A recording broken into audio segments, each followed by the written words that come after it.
Now whip it. Whip it good. Hey everybody, it's another Whip It Sundays. I got a few things I'm working on. I got the Abomination I'm working on. I'm going to try to finish him up tonight. Looks like I'm running solo for a little while tonight. And I got the Magic Square Light of Freedom, their version of Optimus Prime. I made some, when I got it, the reds, I love the reds on the one I got this, but I didn't like the blues, so I ended up painting the blues, and also the waist area. These pieces were translucent orange. Never was crazy about that. I wanted a more toon look, so I ended up painting those, and I was stripped those down and did another coat. And I just install these pieces right quick.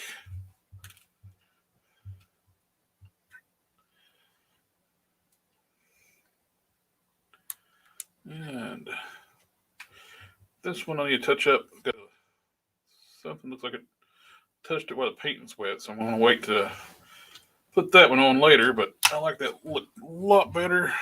Turn down the glare. Get used to it. I was doing something new with the camera too. I turned the camera actually upside down, so I don't look like I'm upside down, but the camera looks like it's right side up. I don't need to flip it anymore. Nice smooth finish. And let me turn our lights back on. That is almost done.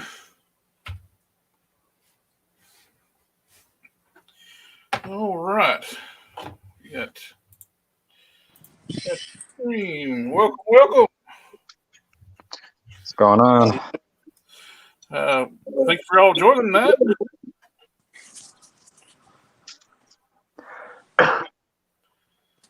We got a special treat tonight. Modesto is going to go through the process of dyeing figures. Yeah, just so you guys get a good look at it, this is the one you're going to want. It's the more synthetic, and it's the graphite. Yep. Gotcha. So this is about a little less than half a bottle. I've already got this steeped up where I need it. So as you can see, it's on a low heat. Mm-hmm. So I'm just going to go ahead, and over here are some of the pieces that I dyed previously. So it's like the Punisher's bazooka, whatever you want to call it, rocket launcher. Coulson's gun completely went out, came completely black, but it still retained some of that speckle, that like glitter effect on it. Still has it on it. Yeah. And your Domino Nerf guns came out completely black. Oh, those are nice. This is from that Wolverine and Forge 2-pack. Yeah. So that gun came out. It's the other one that Forge came out with. So that one's all black. Taskmaster belt came completely black. I removed the paint off the emblem there. So if you do have paint, like trying to dye this one, wherever there's black paint on it, that paint's still going to stay on it. So if you remove the paint, it'll all dye out completely. So it might just be a different shade of black from the paint to the actual blue. Yeah, I've seen where they did Star-Lord, the movie figure, and you can still see the whatever he had on his t-shirt. Oh, the tampograph? Yeah, you can still see that through, but it was dark. But yeah, you have to remove that, I guess, with paint remover before you do that. So yeah. And then, like I was saying last time, with certain plastics, how they just float to the top, you can see these guns will not go down. Mm-hmm. Yeah. So they're not really going to dye much. They're not going to retain. And like, this was one of the guns I tried dyeing. You're probably not going to be able to see it, but on the ridge line, that's all that dyed. So like the ridge lines, the seam lines, and then wherever the portions that they were connected before they clipped them off, those will dye, but everything else won't dye. Huh. So I think I'm going to come up with maybe like a mesh bag and like try to weigh it down, see if I can get those dyed up. But like for anything else, like essentially, like this is the gun from that Winter Soldier. So as long as you drop it in and it sinks all the way to the bottom, that's what you want. Mm-hmm. Cool. So let me go ahead and where's the damn dye at? Here it goes. So I'm going to throw this dye in there. That Gobi Customs just joined us. Welcome. Yeah. So as you can see, we're going through a nice treat.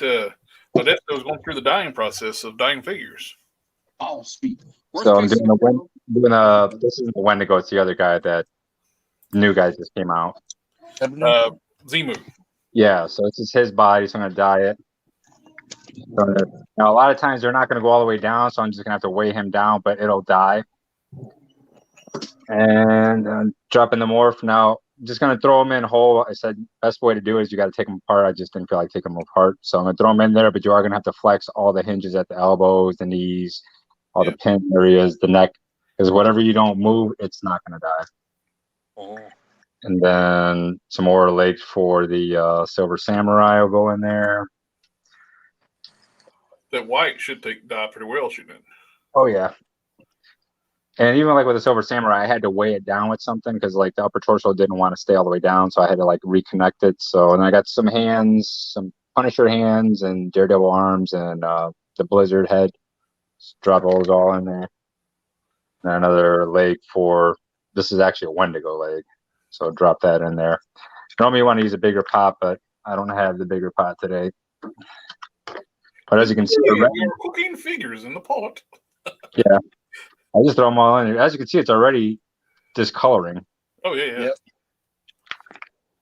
And so a lot of times, you want to monitor, keep stirring it up, making sure that it's not, staying at the bottom. Some of the pieces are going to float all the way to the bottom, and you just don't want to have. And of course, you also have to make sure that you clean up all the mold release agent off the figures as well.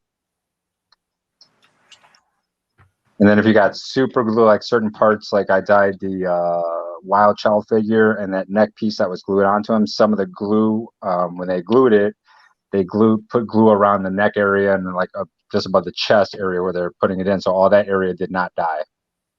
So if you have any excess super glue that they use on there, make sure you get all that super glue off as well. Gotcha.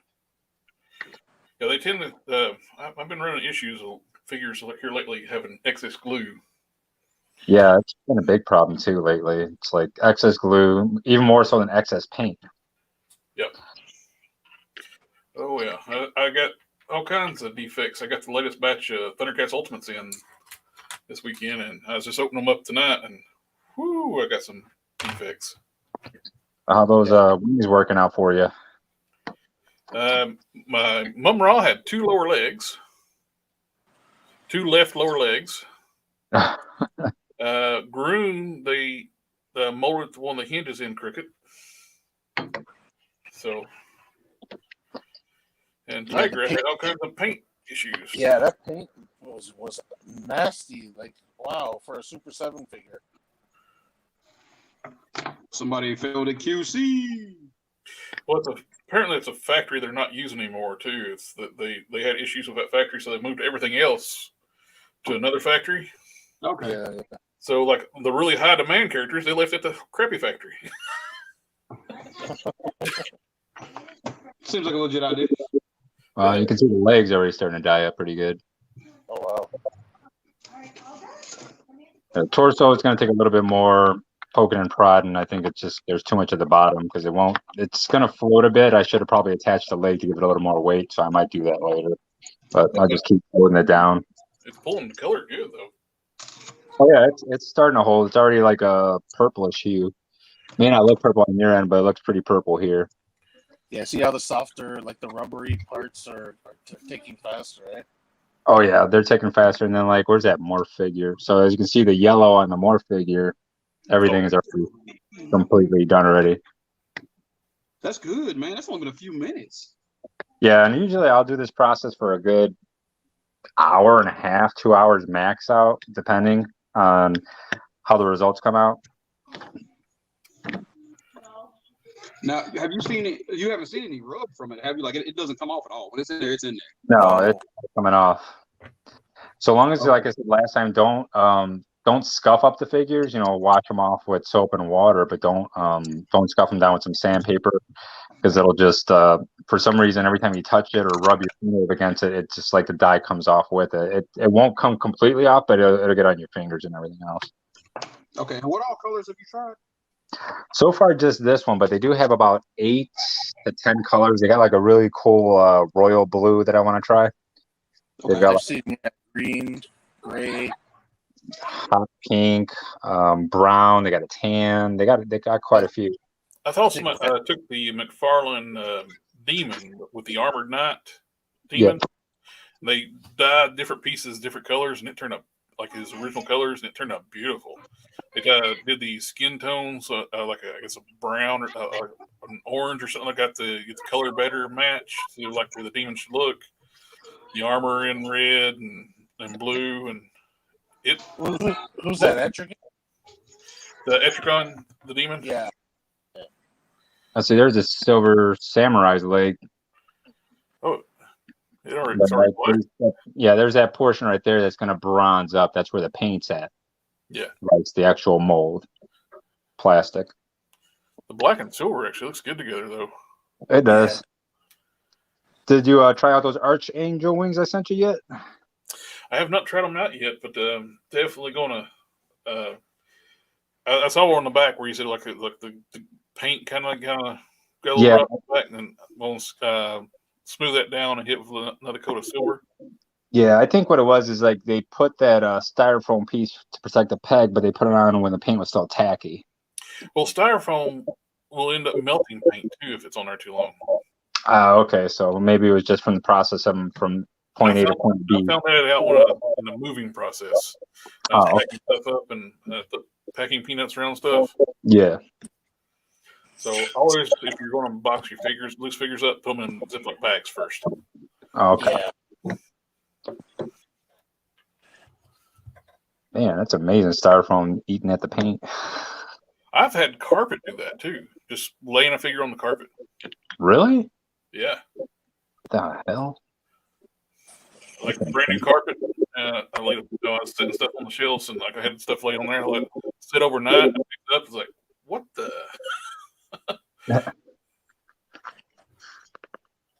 Yeah, I was trying. Maybe there's thought I had a head cast I could dye. Let me see. Oh, actually, yeah, I got this head cast. This is for morph. Oh yeah. So eventually, want to do a morph with the like the animated style X-Men morph. But I bought two of these, so this is one of the other ones. The other one's gray. This one's pink. So I actually just dropped that in there. Hey, question: does anybody have any problems with head casts tracking?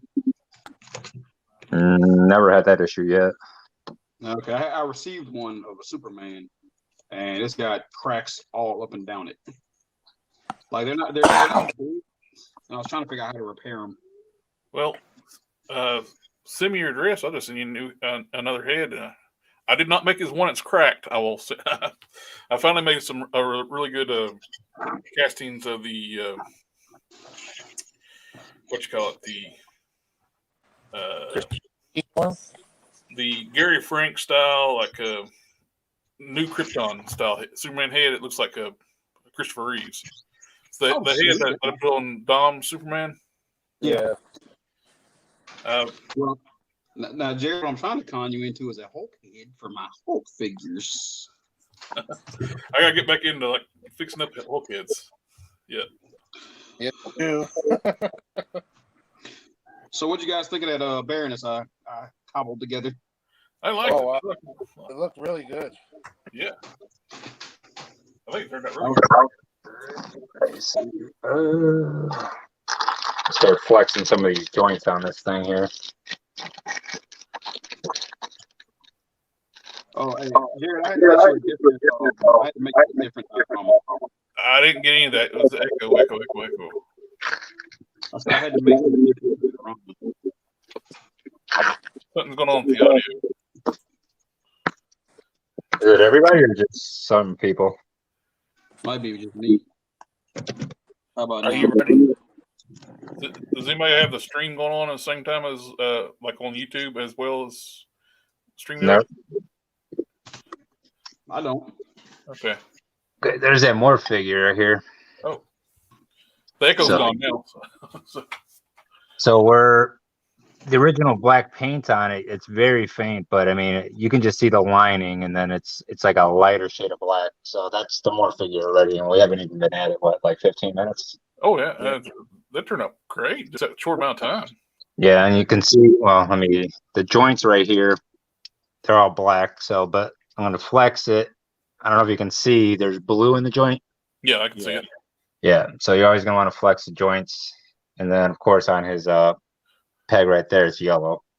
Definitely want to flex the yellow ones. Yeah. And okay, flex all these joints, and then So the this- butterflies. Well, the butterflies died completely. I guess I don't have to worry about flexing the butterfly joints. So this is what makes me want the Shriek body in white so bad now, so we can just dye any color we want. Yeah, no kidding, eh? The Shriek, I don't know if we can dye it in white though. Well, I was saying I like to get it in white. Oh yeah, you can get it in white. This would dye it up really good. What's the character's name with the Asian girl with the sword from Heroes for Hire and Iron Fist? Colleen Wing? Yeah, Colleen Wing. She does the white costume, so they need to make a Shriek body for her. Then we can just stock up on that one. You know what? She really needs double jointed elbows because holding the sword or whatnot, right? Yep. She'd be using the Shriek. She'd be a perfect candidate to use that Shriek body for. Yeah. I think I've seen the Shriek body used on a newer figure that just came out, a newer female body. Siren. Yeah. Yeah. So I'm sure that's probably going to be the figure they're going to use for a while. They're going, Hasbro, man, they're going to recycle it until it die. What's disappointing, they didn't use it for the Madam Hydra though. Yeah. They use it for the Shield, the female Shield agent, but not Madam Hydra in the same wave. I know, eh? So there's a Wendigo leg. So since it's softer plastic, it's taken the dye really well. But that upper body is not taking the dye as well. I think it's just because of the plastic it's made from, but hopefully I can get the dye out. I could always re-dye it another day. Maybe I just need a few runs on it. Yeah. I mean, either way, man, it's still amazing. Yeah, I mean, it's like the soft plastic parts, they came out really black. And then where all the blue shading was, it's a different color. It's like a grayish color. This is what this is looking like right now. So like this stuff is good. And that's where the paint's at. But I think a couple more runs on it, probably be able to get the dye up better. Yeah, that's looking great. I'll put that down. I'm amazed how short amount of time it takes. Yeah, and like I said, I let it steep in there for quite a while. I don't, figure the longer I let it steep in there, keep the plastic nice and soft, and it'll be fine.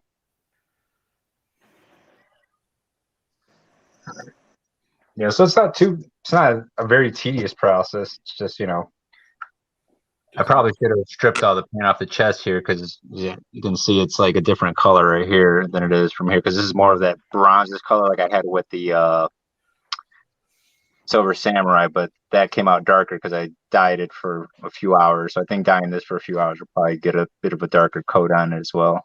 Mm-hmm.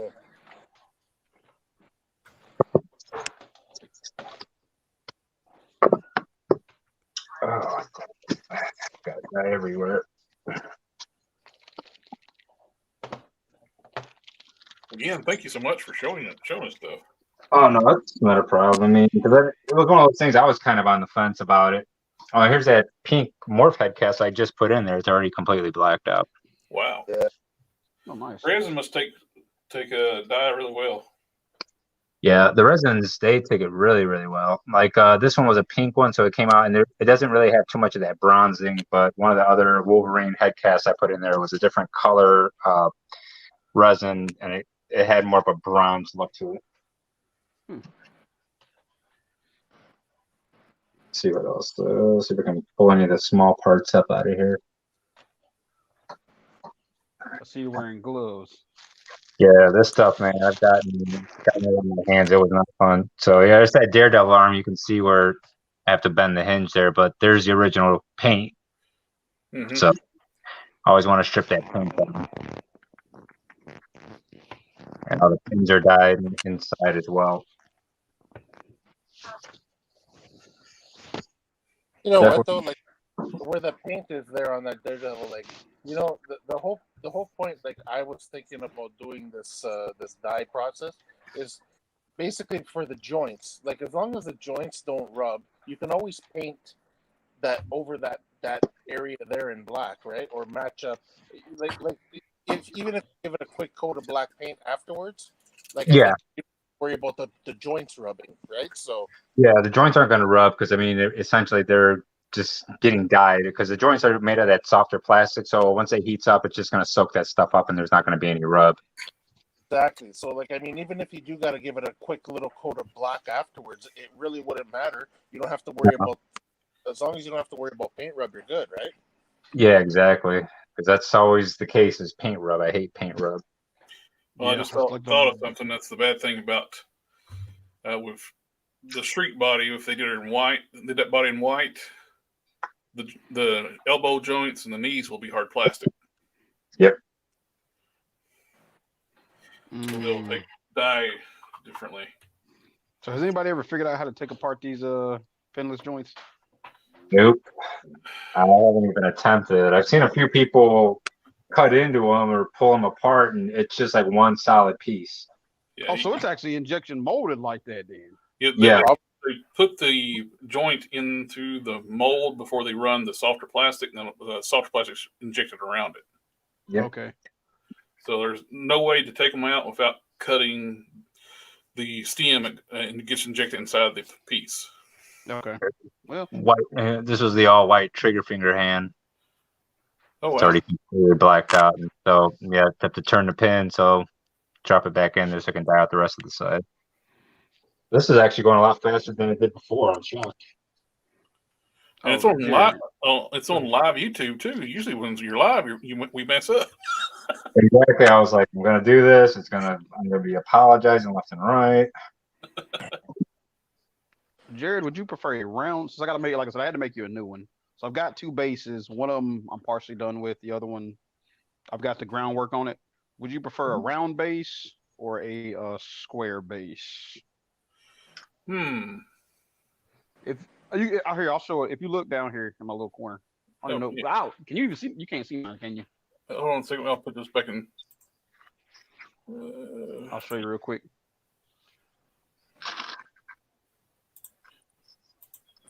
There we go. So I've got the rounded one. Gotcha. And then I've got this square one that Baroness and Storm Shadow are sitting on. Can you see it? Or Yeah. I've got that square one that I've started building pillars on. I kind of like the square one. Well, I like them both. They're both Which great. one would you prefer, though? Which one would you prefer, though?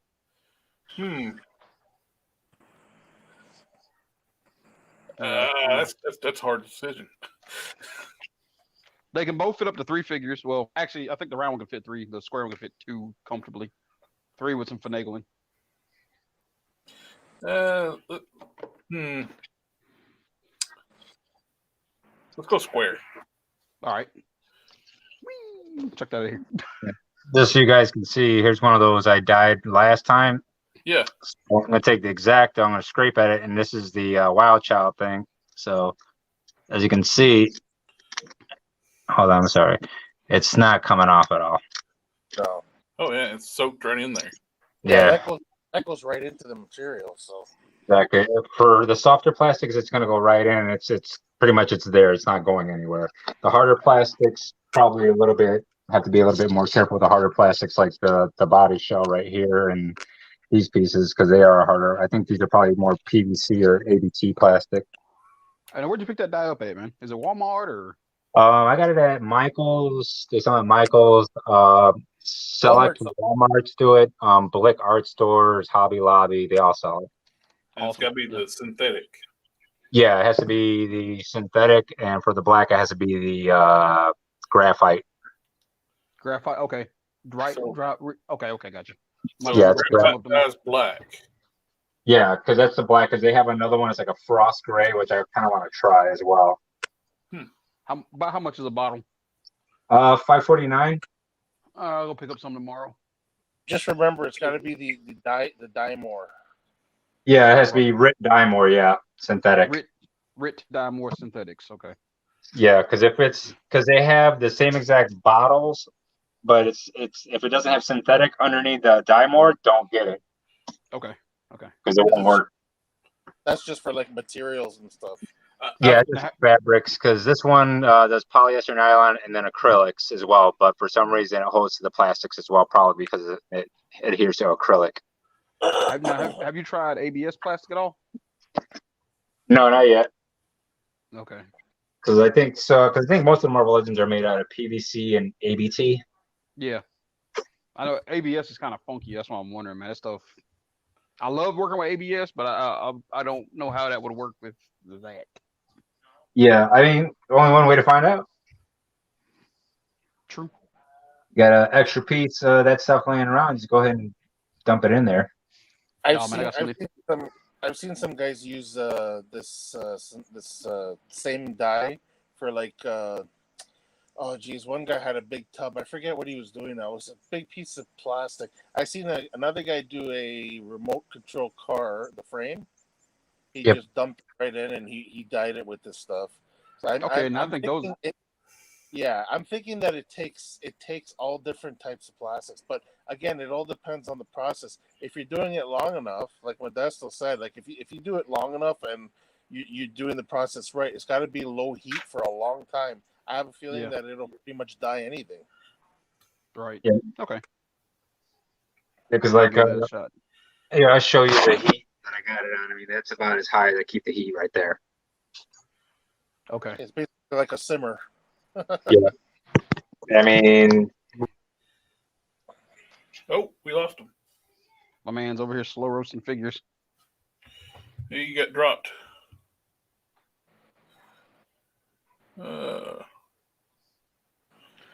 Okay. Well, hopefully he back. I don't know if the internet dropped or something happened. The suspense is killing us. No. I won't be able to hang out too late tonight, guys. As you know, it's Mother's Day, and I want to live. Yeah, I understand. Yeah, you don't want to be in the doghouse, buddy. Nah.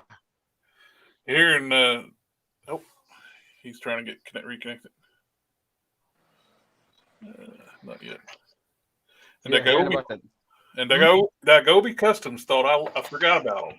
It's I did, man. I wasn't invited. Just check your chat. I thought I was unloved, man.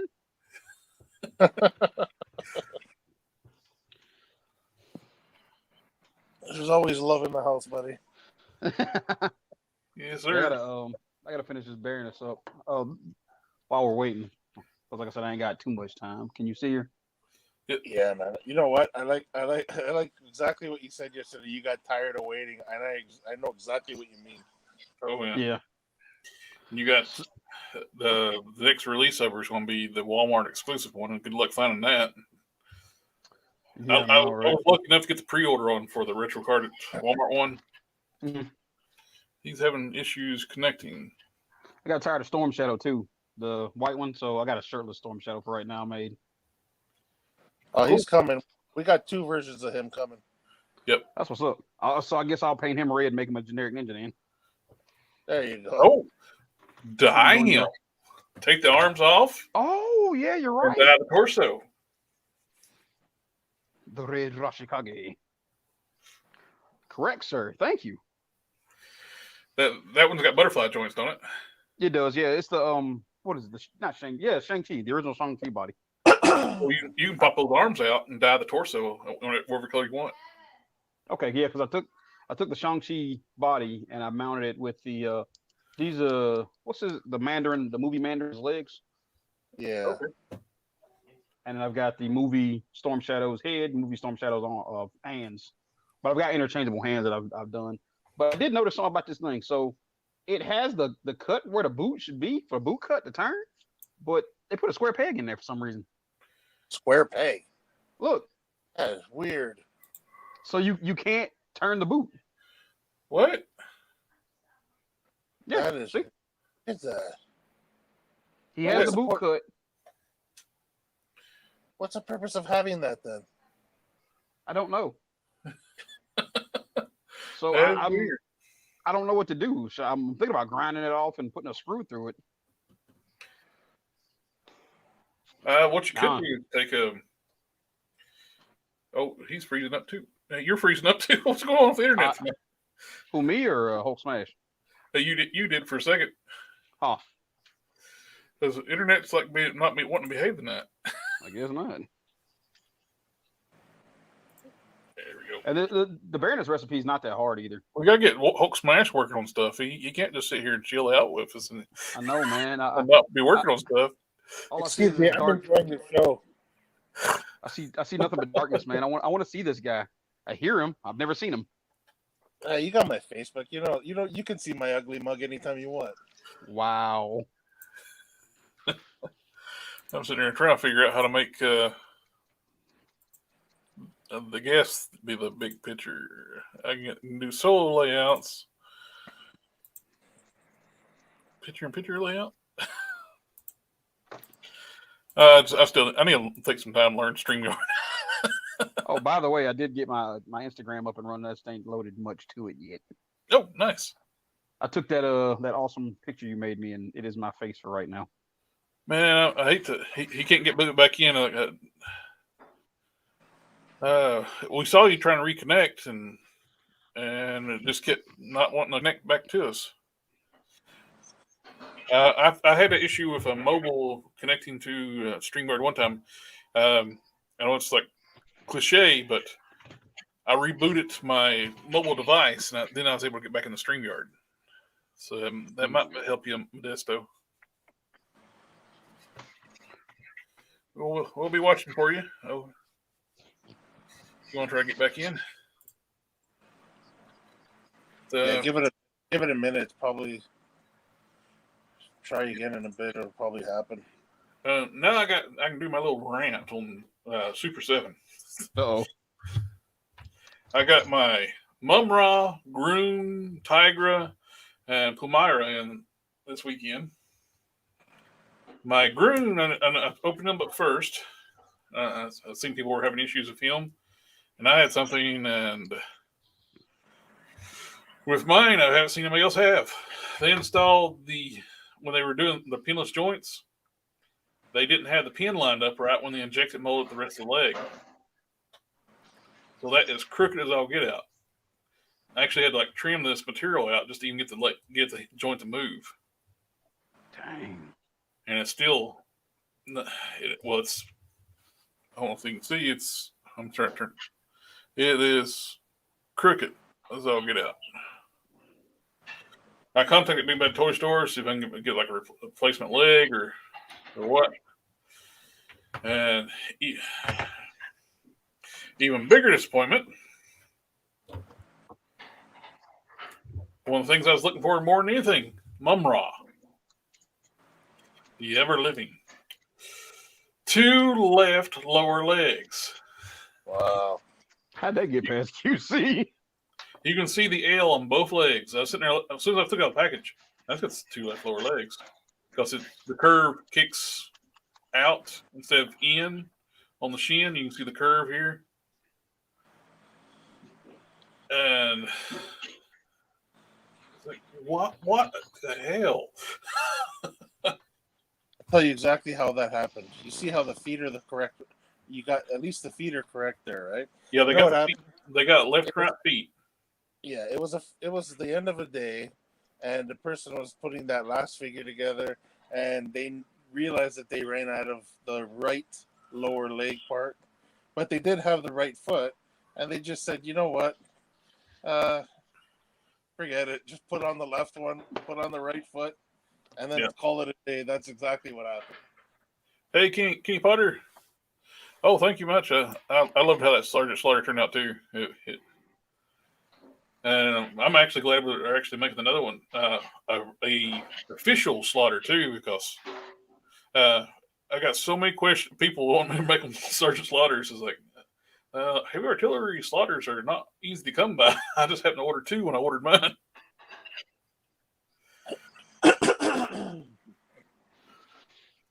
But this is really stinks. I actually have a second one from a different retailer. It's sitting in my pile of loot at the Chosen Prime stash at the Chosen Prime. But I'm hoping I can get I don't need another figure. I just want. I don't want to give me another figure. I just want another leg. I don't know. Big Bad Toy Store is pretty good about replacing stuff, though. So they might actually end up sending you another one. Yeah. Then I'll end up with a. I don't know what. Well, I guess from a distance it's fine. I got OCD, so that's all I see is that curved leg curved the wrong way. Oh yeah. You're never gonna rest easy, buddy. I already know you. So hopefully my other one I got from Chosen Prime's will be fine. I sent some pictures. I emailed the Big Bag Toy Store and sent pictures too. And I was like, man. Send them a photo of Cup. Fix me. Yeah. I was like, the Mumra looks great otherwise. Hey guys, did you know that Stan Lee is a character in Masters of the Universe? Yes, sir. Standor. I heard about that. Yeah. I actually have them on the shelf over here. That is amazing. The Come on, man. That guy got around. The best was in what movie was it where he was talking to the Watchers? Oh yeah, I remember that. I can't remember which one, but yeah, I know. Yeah. Kenny Potter. I hate the single joints on Super 7, especially the big Mumra that almost ruined it. Yeah, the single joints, they're very limited. I don't remember which movie that was. That was a funny one. He's actually like, got, yeah. and well, there's something too with the Mumra too. Loose wrist. I've seen other people here. These figures are expensive, am I right? Like I've Yeah, never. this is the last of their.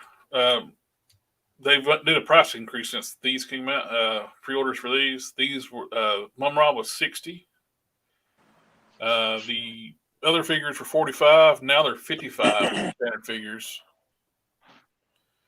And like Mumra would be considered like the Monstar from Silverhawks. Size, he's quite a bit bigger than the rest of the figures. Well, I don't have his legs on. He's the size of Groom, just about. Oh wow. Well, he's nearly as big as the Abomination Bath. Yeah, when are we going to talk about that? Well, that's what I'm going to get ready to get back to work on here in a minute. You know, the suspense is killing me there, right? Oh yeah. Hey, bomb.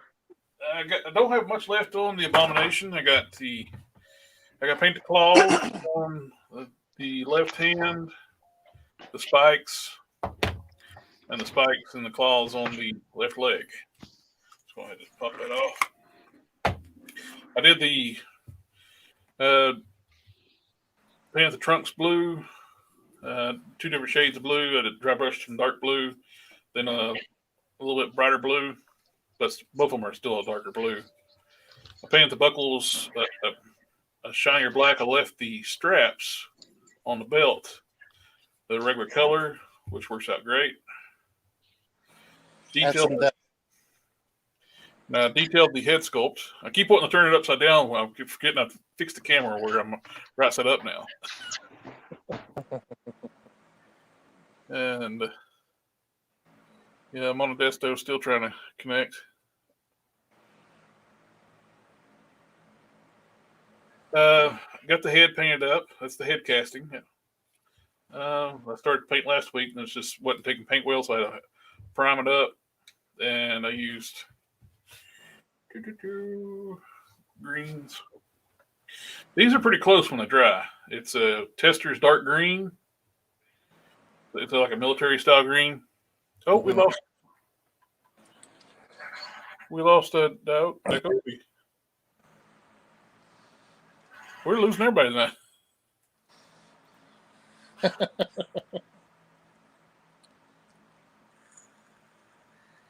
Yeah, 64 piece seems for them to be too high. Yeah, they're getting overpriced. Well, okay, first of all, they're overpriced, but second of all, look at the quality control. You figure that it'd be a hell of a lot better.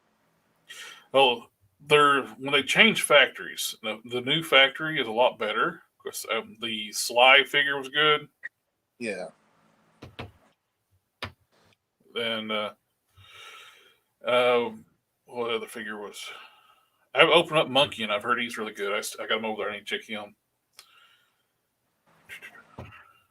But these two greens are pretty similar. Like if you're wanting a replacement for the dark green, military green testers, this Castilian green from Citadel, pretty darn close.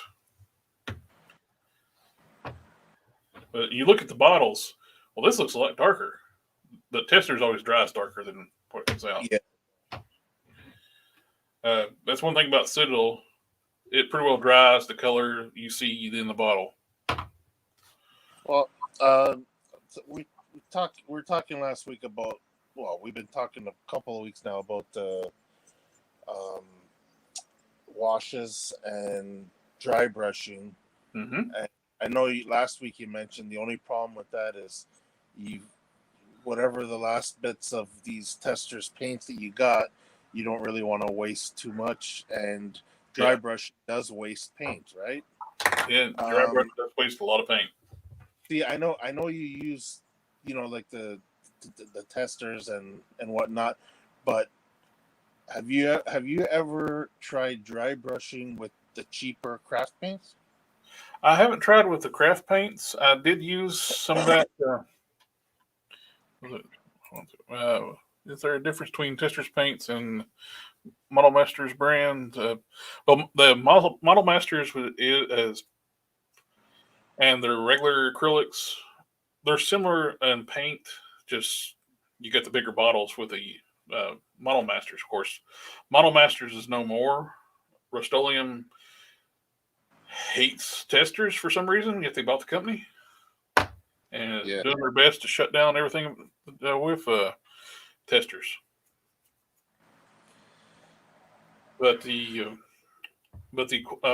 type of paint, so if you can find regular testers acrylics, it works just the same. You just don't have the color selection like Model Masters had. That's the big thing with losing Model Masters is all the great different shades of colors you had to choice from with Model Master. Nobody else seems to have that big selection of colors, at least I've found so far. I know a lot of people talk about Citadel has a lot of colors, but they're expensive.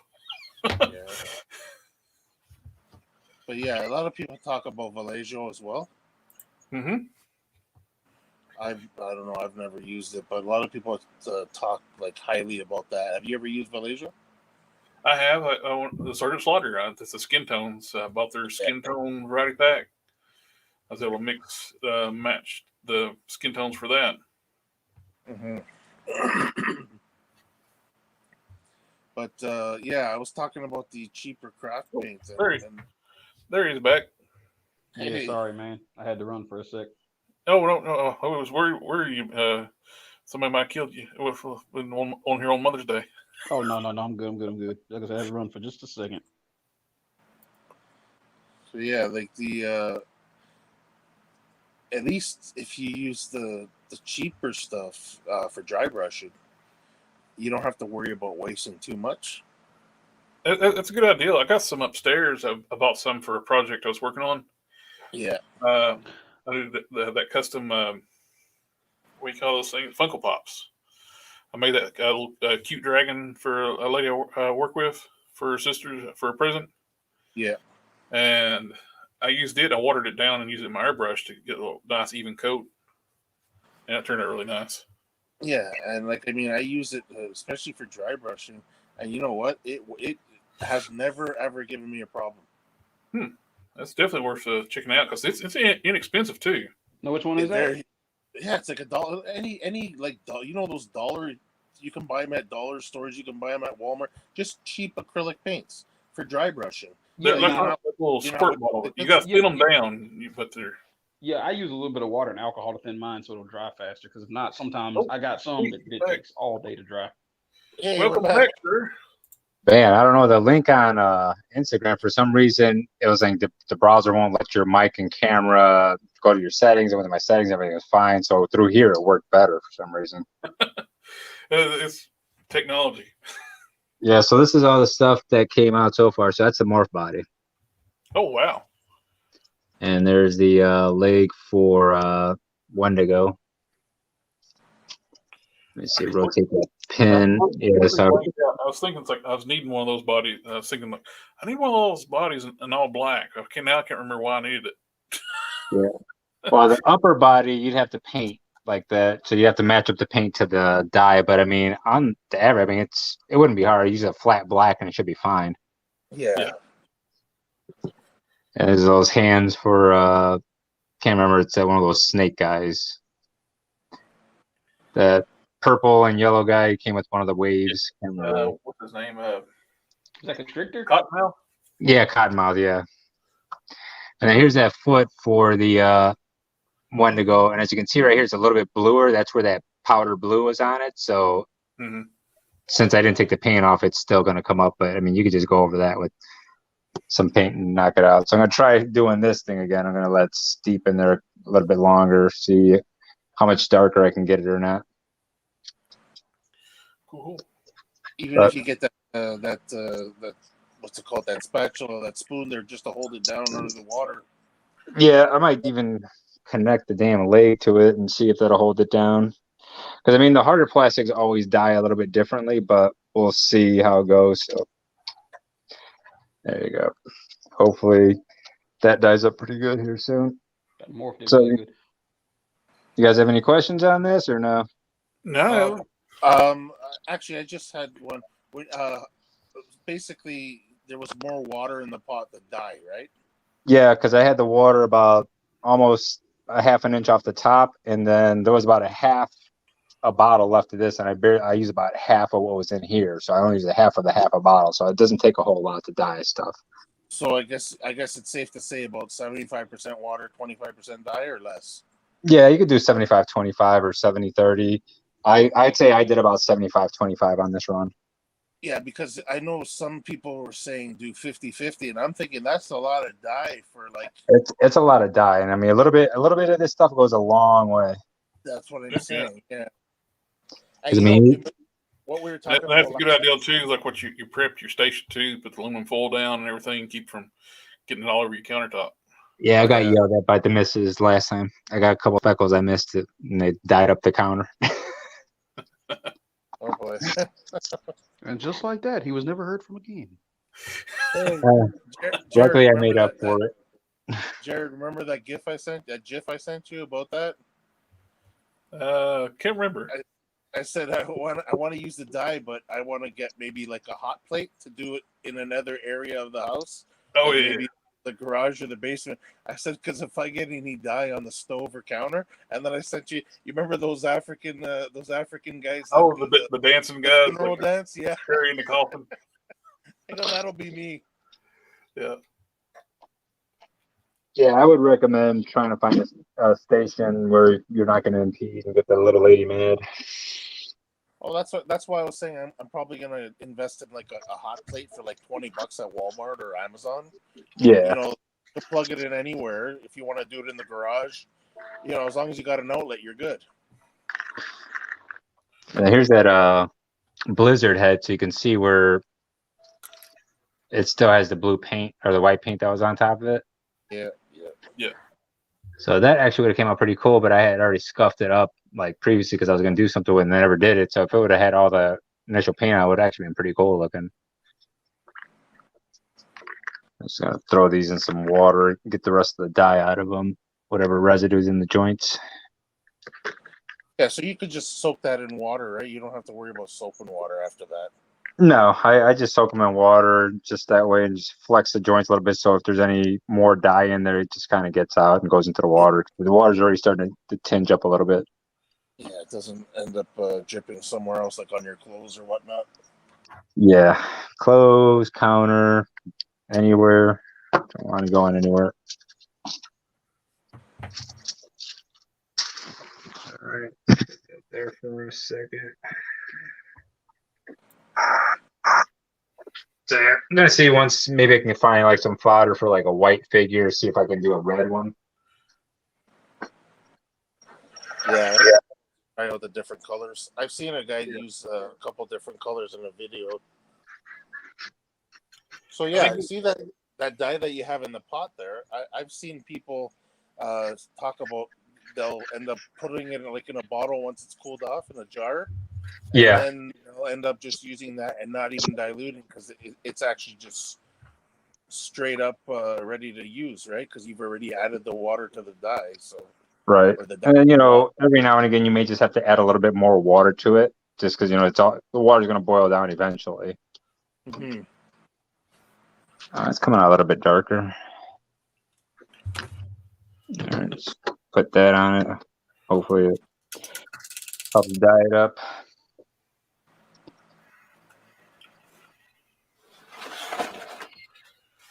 Looking amazing, good sir. Looking amazing. So,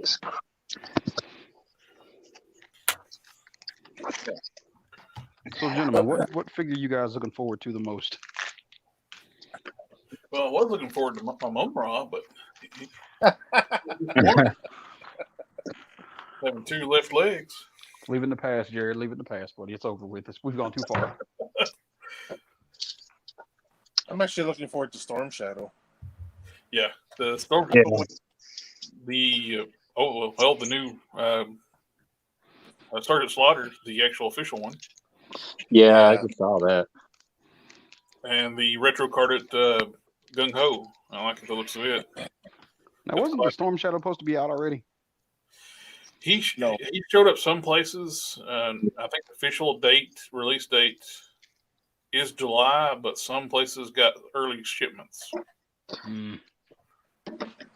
I still got mine on pre-order. And then I wonder how many people is going to keep their pre-order of the regular card one, because they announced they're going to do a retro card one for Walmart that's more Sunbow inspired. All right, gentlemen, I hate to part ways with you. It's been a wonderful stream. I'll continue supporting you from the shadows. But before I get drugged to the shadows, I gotta go. All right. Not bad. You guys have a nice night. And Sure. you're always welcome here. I ain't going to forget about you. Thank you, buddy. Later. Later. Take care. I'm working on painting on the Abomination. I'm getting out all the spikes right now. You gonna jump on that Outback, the Tiger Force Outback? Yeah, I'm actually getting the Tiger Force Outback, and I wish it was the. Yeah, thinks they're getting the Tiger Force before the regular releases. Yeah. You know they're going to re-release them either in a retro card or standard release in regular colors. Yep. They're gonna do it. It'll be a complete repaint for the original scheme, and then people buy them all up. Makes me wonder if they don't start going to like a store exclusive model for all of them, since they got Walmart retro cards now. The regular one ended up being a Walmart regular color, ended up being a Walmart exclusive retro card. Mm-hmm. I wouldn't put it past Hasbro. Yeah. Because it's weird that Sergeant Slaughter is going to be a fan channel exclusive. Really? Yep. So he's not going to be at Target and Walmart normally. Makes me think. I don't know if you remember way back when Slaughter was first came to G.I. Joe, he was a metal figure. Yeah. Yeah. The proof of purchase stamps and all the other stuff you had to put in for it. Yeah, and had like the green tank top with USA and G.I. Joe down the strap leg, the side of his pants. Yep. I wonder if that's going to be that color scheme going to hit Walmart as a retro card exclusive. Yeah, I don't trust that anymore because you know what? How many people bought these Build-A-Figures, or they ended up buying a whole wave of figures they don't want just for a Build-A-Figure, and then they end up on a retro card for less money.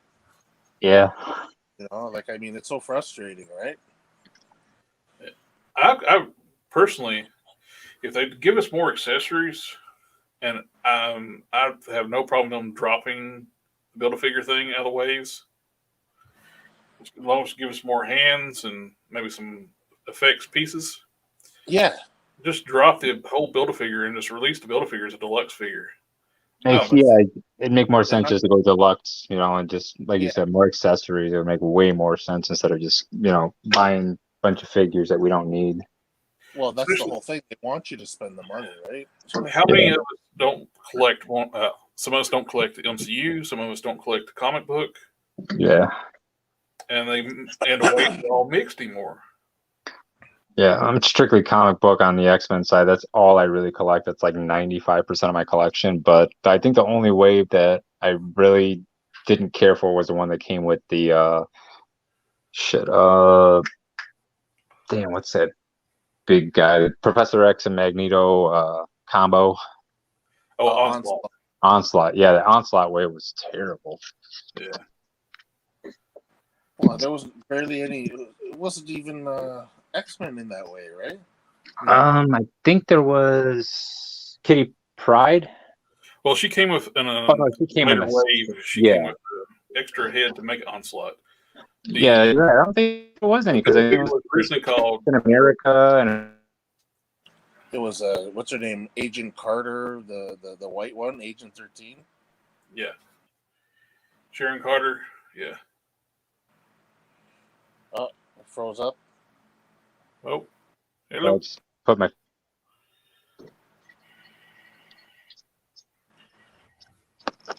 Oh. Yeah, and it was stupid because it came with that red, with the red skull head, and I wasn't a big fan of that.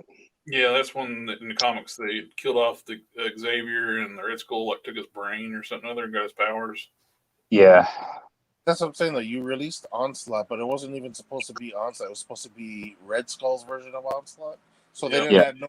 I don't think there was any X-Men in that way. If I'm mistaken, I don't remember. But later on, when they did I think it was it the Juggernaut wave when they gave Kitty Pryde an extra head for Onslaught to over in Onslaught.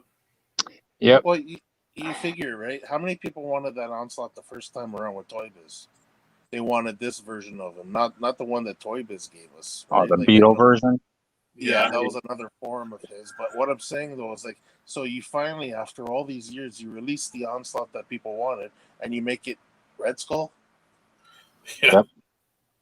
You know, I know it's just, but they caught a lot of hell for that. That's probably why they released the head. Yeah. Okay.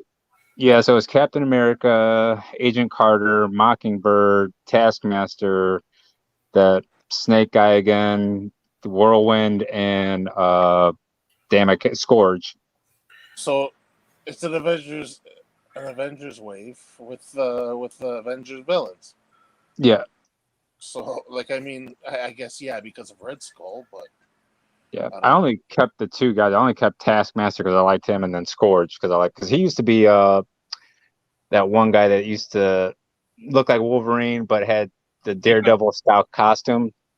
Demolition Man? Yeah, D-Man. Yeah, so that's him in that costume. Yeah. Of course, he's technically not on a big enough body for that version of Scourge. Yeah, the D-Man, he's a lot bigger than that. Yeah, D-Man was a big dude. Oh, yeah, he was. Wait, what the hell happened? Oh, there we are. It's popping out of windows. I couldn't find you guys. I could hear you. Your picture went real dark. Oh, I stepped outside for a cigarette real quick, so I just got my finger over the camera because I mean, there's not much to see out here. It's pitch black. Oh, I just making sure. What StreamYard acting up? No, just my finger. Glad this weather's finally starting to break. Oh, yeah, it's gonna be like I know our temperature up here in Canada sounds different, but it's gonna be in the late 20s by the end of the week. Yeah, end of the week we're hitting 70s and 80s. This is working on this Abomination. This is kind of a misstep for Hasbro as well. When they did Shang-Chi, he should have got re-released up with an updated head and paint job. Take the Gamerverse body, they could easily turn it into the movie Abomination from Shang-Chi. Yeah. But they didn't do that. Well, he still has a little bit of the look from the Incredible Hulk movie, but I'm glad they made him look more comic based, right? Like with the head. Mm-hmm. Of course, I haven't made it that far into Shang-Chi yet. It's like Crouching Tiger, Hidden Dragon. It was okay. It's like I'm bored. It wasn't too bad. Like, I mean, I watched it. It's yeah. I guess it was funny at times. That's basically what kept me going. I wish they would have went with like they didn't have to spend that much money on a Shang-Chi movie. They could have done. Um, he's more like he's a street level like superhero. He worked with MI6 like bring down his father's crime organization. Like they could have done like more like a James Bond and like Born Identity type stuff instead of magic super dragons and making his dad the Mandarin instead of Fu Man. What was his dad in the comics' name? Fu Manchu? I think it was Fu Manchu. It's been so long. That was what, late 70s, early 80s? Yeah. His father is immortal, but he's not the Mandarin. Yeah, they just can't get the Mandarin right in these movies. Yeah, they're afraid of like doing like a racial stereotype for Mandarin. Oh yeah, it's starting to darken up a bit more. I don't know if you can see it. Oh, it's standing up. Yeah, it's starting to darken up a bit more. It's gonna have to, yeah, certain pieces you're gonna have to let steep up a little more. Probably still gonna have to shoot it with some black, but that's okay. All right. No problem.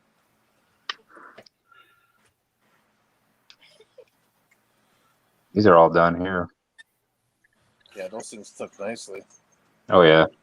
I mean, it's hard to see. I don't know if you can see where the original paints are. Let me see if I can dry them off a little bit better. Maybe I can. Maybe you'll be able to see if I get in closer. I mean, it's faint, but it's in there. The original paint. It's just really hard to see it on the chest area. Yeah, but you know what though? Like I said, a coat of black over that. Yeah, but even at a distance, you can't tell. It just looks completely blacked out. Well, I couldn't even tell from close up. I guess you'd have to actually see it in hand to Yeah. see what you're talking about. But yeah, right now it looks completely black to me. Yeah, I mean, the yellow took real nice because these are all yellow, and the boots were yellow. The boots dyed up real good. You get the pins are all through at the ankle there. Yeah. Yeah, ankle joints are all done up. Let me turn it real quick. Yeah, ankle pins are all done up too. Normally, I would take the boots off, the shoes off, but I was being lazy today.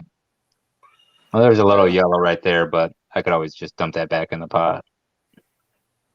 I don't know if anybody's looking to paint these spikes on the Abomination that they didn't paint. I found Tester's wood color, Model Master's wood, is a perfect match for them. Oh, nice. Have you guys tried that Turbo Dork paint yet or no? The turbo? No, I haven't tried it yet. I've seen some pretty good results. It's got a real nice metallic sheen to it. You get different variations on the color, so it's like it's a color shift paint essentially. More of Rust-Oleum's hate on Tester to try to shut the brand down. Yeah, The middle of this month, they're doubling the price. I heard you say that the other day. I was like, "Geez, that's ridiculous." Wait, I think you were doing a custom on painting up that Abomination. You had made mention that they're doubling up the prices just to get rid of the stock. Yeah. They just must have like a hate on for Testers. It's like, why'd you buy the company if you don't want them to exist? Maybe the owners had a spat. Because this has been the standard for hobby paints forever. Yeah, I like how it's that Punisher launcher came out really nice. Oh yeah, I'm tempted. I got the boots off the Venomized Captain America. Yeah, and I was putting on a Punisher, and they're slightly blue. So I was thinking about that might be a good candidate to dye black. yeah. They're like really dark blue, which I really surprised me when they announced the U.S. Agent coming out, and they're doing classic boots because they tooled up those boots for that Venomized Captain America for some reason. I figured it's going to be for a modern U.S. Agent. Yeah. But they didn't use them for that. It's kind of disappointing though. the U.S. agent. This doesn't look right. Yeah, they need another body that's smaller than the Hyperion mold, but bigger than the Captain America body. Yeah. For characters like John Walker. That new Vulcan bolt mold, that's a nice mold, but it's too small still. Yeah. The Warpath body's nice, but it's the Warpath Omega Red body. Yeah. It's nice, but it's too big for John Walker. Yeah, What it are is. I can't picture the figure in my head. I know I've got a picture of it somewhere. What are they using for him? For the U.S. agent. Yeah, the upcoming one. Yeah, they're basically using the Captain America body. Oh, from that. Is that the Vintage Wave one? The one where they painted on the scales? I think so. Let's see. I'll try to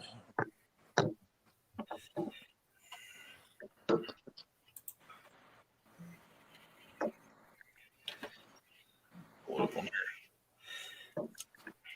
Try to see anyway. I don't.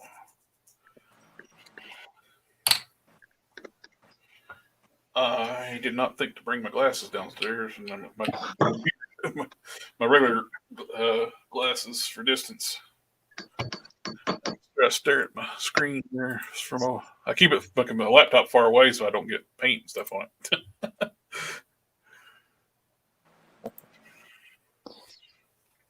Let's see.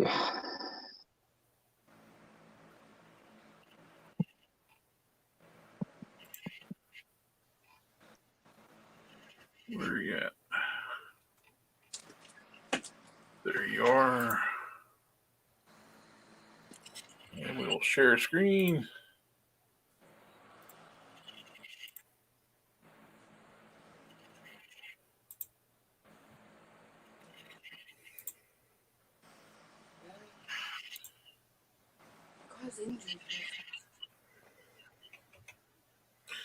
There we go. Yeah, it's just the standard like bigger build is where we were talking about that body. It's just slightly, it's bigger than normal, like the Bucky Cap, but it's not big enough for John Walker. Yeah, needs a little more height on it too. That looks like that Captain America mold, same one that I was talking about. It's the same. It's like the Walgreens Punisher too. Yeah. Punisher. You know what? I'm not a fan of those Buccaneer boots and gloves. I'd rather they went modern. But then again, I know a lot of people like the classic look. What's let's see what I got here.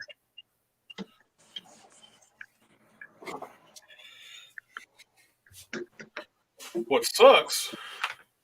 They have boots that will make him taller. Yeah. Should go with like what that Ultimate Cap boots, or just like the lace up ones. I think those will look better on it. These are here. Lace up boots. Yeah. These fit like the regular legs, or they don't fit the Buccaneer legs, but they got a weird peg system on those Buccaneer boots. But if you put these on the regular legs for that body, it makes them slightly taller too. Yeah. Even though these boots are longer here, side by side, but with the lower leg, the standard lower leg, it makes them slightly taller, which works out great when you put them next to Captain America. Because I actually made a modern U.S. agent using a body, the Walgreens Punisher back several years ago, 2 or 3 years ago or more. But yeah, for the modern look, this body works okay. But for a classic, no. They should have went with a new body. We need a new body. Something bigger than this, smaller than the Hyperion. So I'm staring at a picture like y'all can see what I'm talking about. Let's see. Cheers. Wish we could get Yeah, they don't have a really good medium-sized body for it. No, this Either it's too large or too small. I'm not going to complain for people that's. We've been needing a upgraded John Walker because the Bucky Cap one was awful. Yeah, I still have that one, but until they can find some way, or either that or I have to kit bash it or something just to make it better. Yeah, he's too small. John Walker is bigger than Cap. Yeah, because he's like what, 6'7", 6'8"? 6'5" ish, I think. And Cap is 6'3". Cap 6'8". Yeah, okay, because he is a couple inches taller. I wasn't sure how much taller. So it don't need to be huge like a Hyperion or something like that, but just something in between. We need more body selections, especially if they're going to start charging us so much for figures. We need more body choices. Yeah. Well, here's that, so you guys can see. Yep. That's after about, what, almost a good hour and 9 minutes worth of dyeing. So it's bronzed up, so you would just have to go over this with a black. With like a flat black. Yeah. And that's where all the blue highlight paint was at. But the plastic, the soft plastics, they dyed up really well. You can take, if you don't have an airbrush, you can take like a tester. Yeah. Not tester. So you would have to get in there as well. Probably have to flip this thing upside down so that way it dye underneath it. Sam Duggan, John Walker, 6'4", 270 pounds. So 6'4".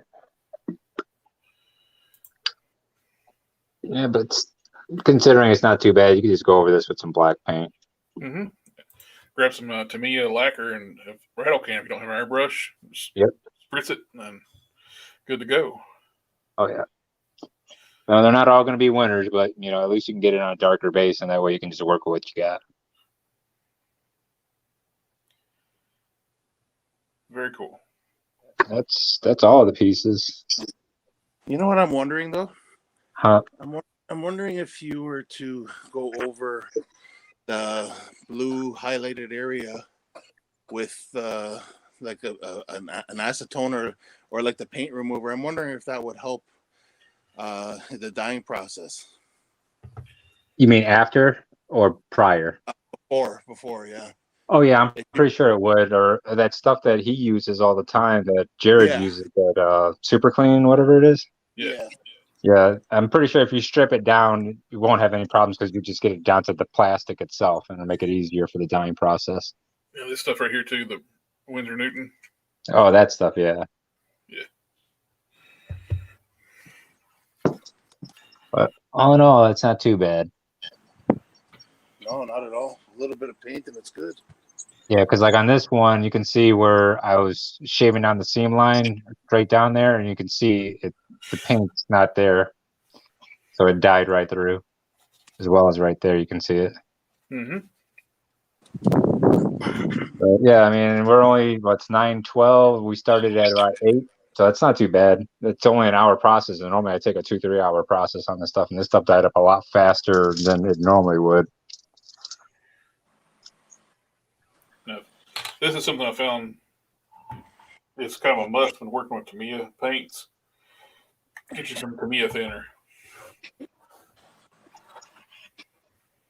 came out pretty good. I like that. Just got to dry it all off. All that water, you can see all the excess dye in there, right? Oh yeah, it's all right there. That came off of the bath part because all that ink and water was inside of the joints. I had to let it seep out. Yeah. But yeah, this stuff is still pitch black. Like you said, probably reusing it's going to be the best bet on it. Oh yeah. And only because I mean it was about right here, so it boiled down a bit, but you still got plenty. So like on the next run, if you just put it away in a container and then came through, all you got to do is just add a little bit more water to it and then maybe a little more dye, because this was just less than half, and I used half of what was in here. Mm-hmm. So yeah, once that stuff cools off, you can probably just put it right back in the bottle. Oh yeah, get like a big container, like a big glass jar container or something, and throw it in there. Just make sure you don't want anybody thinking it's something else. Well, luckily it's just me, my daughter and my girl, and they stay away from my stuff, so I'm pretty good. Keep it on a high shelf anyway. I usually keep all the dyes and everything above the fridge and the cabinet, so nobody gets to it with me. Yeah. Good call, keeping it out of reach. That'd make a mess if it hit the floor or anything. Man, yeah, it goes in the cabinet, it goes up there. Nobody else can reach it, and I have to get a step stool on the average just to reach it down myself.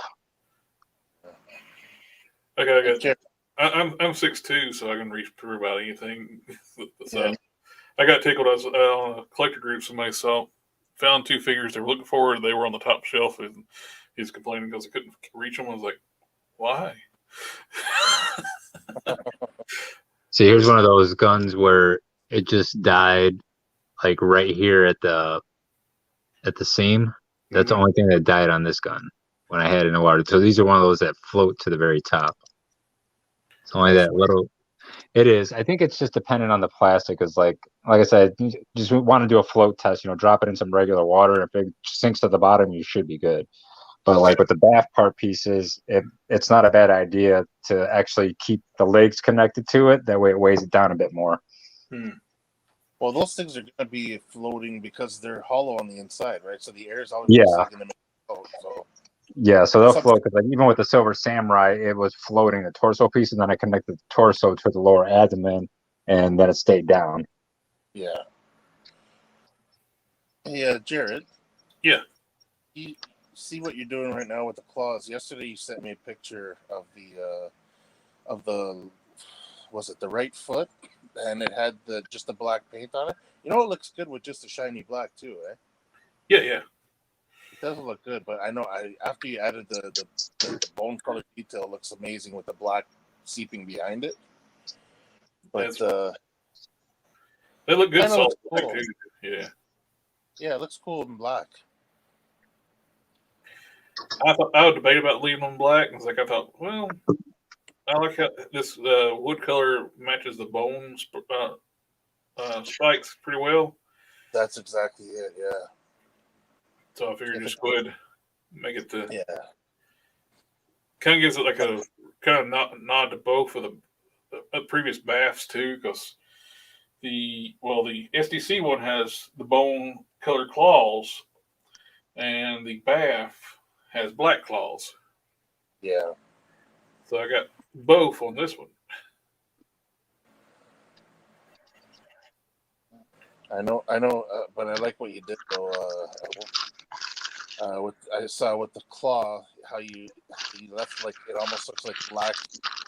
The black is sort of like the veiny part behind the nail. What? Are you kidding me?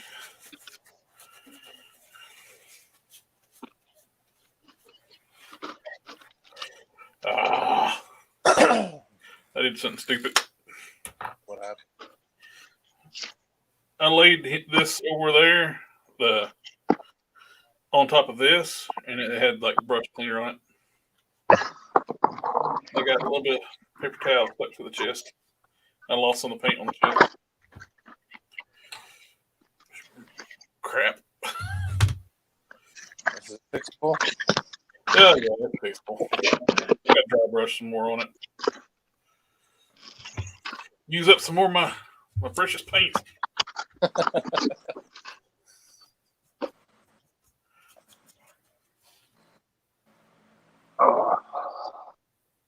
So what paint, Jared, do you think would be good for like skin tones? I tried out the Vallejo like skin coat variety pack. Yeah. Those seem to work pretty good. My favorites will always be testers, but those are hard to get. Yeah, because I'm thinking of switching out my my head for the one that came with the body for what's his name? Makes more sense. The smiling, grinning head. Yeah, so I got this one off of eBay for about $15. So I just want to match up the paint pretty good since he does have some exposed skin on the arms and whatnot. But yeah, I wasn't a big fan of that smirking grin thing. Yeah, it's Legion. He should be like manic looking crazy. Yeah, this guy did a really good job with the facial expressions. Yeah, it does look cool. Yeah, and it's got a texture on the top, so it's not like it's all flat and whatnot. And I mean, it's got all the ridging on the hairline or whatnot. So it came out really good. It was a clean sculpt, no cracks, no nothing. Was it like a resin 3D print? And then you cast them? No, it's not even a 3D print. It's just regular resin. But however, he must have had one of those pots to keep the air bubbles from getting in and everything. But it came out real smooth. That's the only thing I'm lacking right now is a pressure pot. I bought the vacuum chamber for making the molds, which helps a lot. Yep. But to really get super clean castings, you need a pressure pot and slow set resin. See, there's my extra set I had, so that's why. And this one, luckily, for some reason, only a little bit on the bottom right there. You can see where the paint came up on it. Yep. You don't really notice that it's up against the back, though, right? That part. Yeah. Yeah. I've never had anything other than their official figures. I never had any of their customs. I really appreciate that. Oh yeah, that's like the only thing I got from him. Well, their figures used to go sell for like insane. Their customs. Oh yeah, I've seen some of their work. That stuff's pretty good. I figured I'd get something out of them, but I got lucky because the first time I purchased them was for that initial Archangel with the wrong color scheme. Yeah. And then when they came out with the new one, I was like, oh crap. I was like, I'm gonna need a set of wings for both, so that's why I got them both. But then I really don't plan on displaying eventually once we purchase our home. I'm not planning on displaying the other Archangel. Just gonna play in the new one, the deluxe card one. Mm-hmm. Okay, that's already died out. Missed a couple of spots on a couple pieces, so I had to go back in. I only had them in the pot for like 4 or 5 minutes and already completely died out the pin already. Nice. You know what? You just you're speaking of Archangel there, and then you're back at that pot. You just kind of gave me an idea. The original one came. They also made the SDC exclusive SDCC. Which one? The X Force one. Oh yeah. And that's kind of the one that I wanted back then. But obviously, I wasn't going to SDCC, and I wasn't going to pay aftermarket prices. So I ended up just getting the purple and blue one. I think it's the colors. Yeah, it's purple and blue. Yeah, you could probably dye them up and then get that blue section black, and then that purple paint will still be highlighted from this ink, and you can probably go over it in silver. And yeah, it might even be closer to a silver color when it's over and done with. Yeah, I think that'll actually work. Yeah, you know what? That's a great idea. Yeah. Because I have him displayed with my X Force right now. And he's obviously the wrong color, but now that I thought about that, because I guess the purple, the purple paint is he cast in purple plastic or blue plastic? Blue plastic, I think. But I've actually got them over here. Give me a sec. I'll go scoop them up. Either way, the majority color is going to be dyed in black because it's obviously casted in that plastic, and the highlighted one I can like you said, go over it with silver. Yeah. Let's see. Yeah, it's that dark blue plastic. So that should take the ink really well, the dye really well, and then those highlighted painted purple spots, those will still be prominent, so you could just go over those in silver. Perfect. Yeah. Wow, that just gave me a great idea. Gives you like a natural template to go by. Exactly. Shoot, I think I might do it myself too. It's a good idea. Yeah. I'm not trying to pay that. As much as I wanted it, I'm not paying $450 for the box. Especially since they released the other characters by themselves, right? Yeah, and that Psylocke is terrible. Oh, yeah. I'd have to replace her with but they don't have an X-Force Psylocke, do they? No. Oh yeah, they do. They brought it out for the Nimrod box set, which I have. Oh, yeah, her too. Yeah. which is the more I think about all these like really athletic characters, like on old outdated bodies, like much as I hate rebuying figures, they make it on a streak style like body. I'd rebuy her. You know what? Yeah. Yeah, I think I'm gonna do the same thing. I think I'm probably gonna dye that Archangel and then from the right silver paint and then go over it. Might go with Tamiya silver because they got a pretty nice silver. Mm-hmm. Yeah. Yeah, their silver is beautiful if you can airbrush. That's what I got to try next is airbrushing. That's going to be my next step. I mean, because I do artwork, I paint, I sketch and stuff like that. And my girlfriend's an artist as well, so she paints that. But the one thing we don't do is airbrush, and something I want to do. So I think I'm going to start small and get one of those little rinky-dink like cake decorator ones. Yeah, Start testing I've heard off of people do that, really and good then with that. eventually go to a compressor one because I found some pretty good ones on Amazon, and they're running like 150 for a full kit with the compressor and all to $200.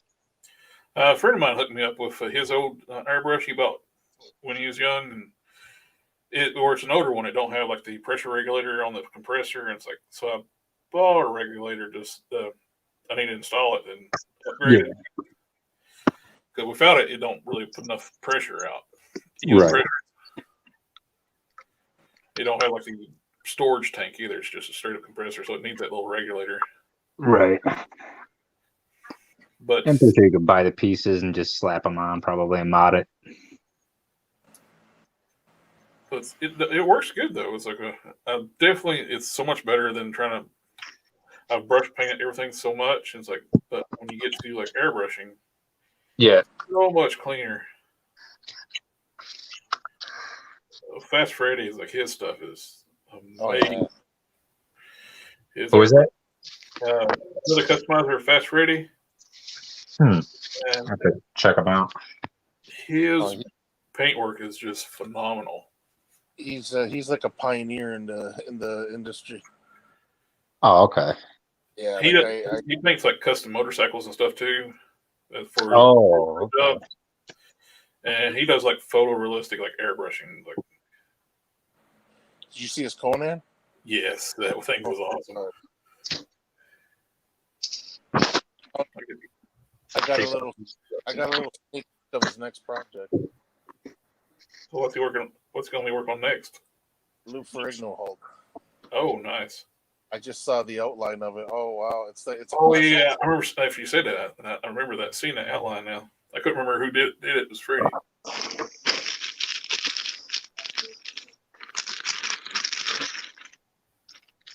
But yeah, you know what? The thing we're talking about, Fast Freddy. There, he basically.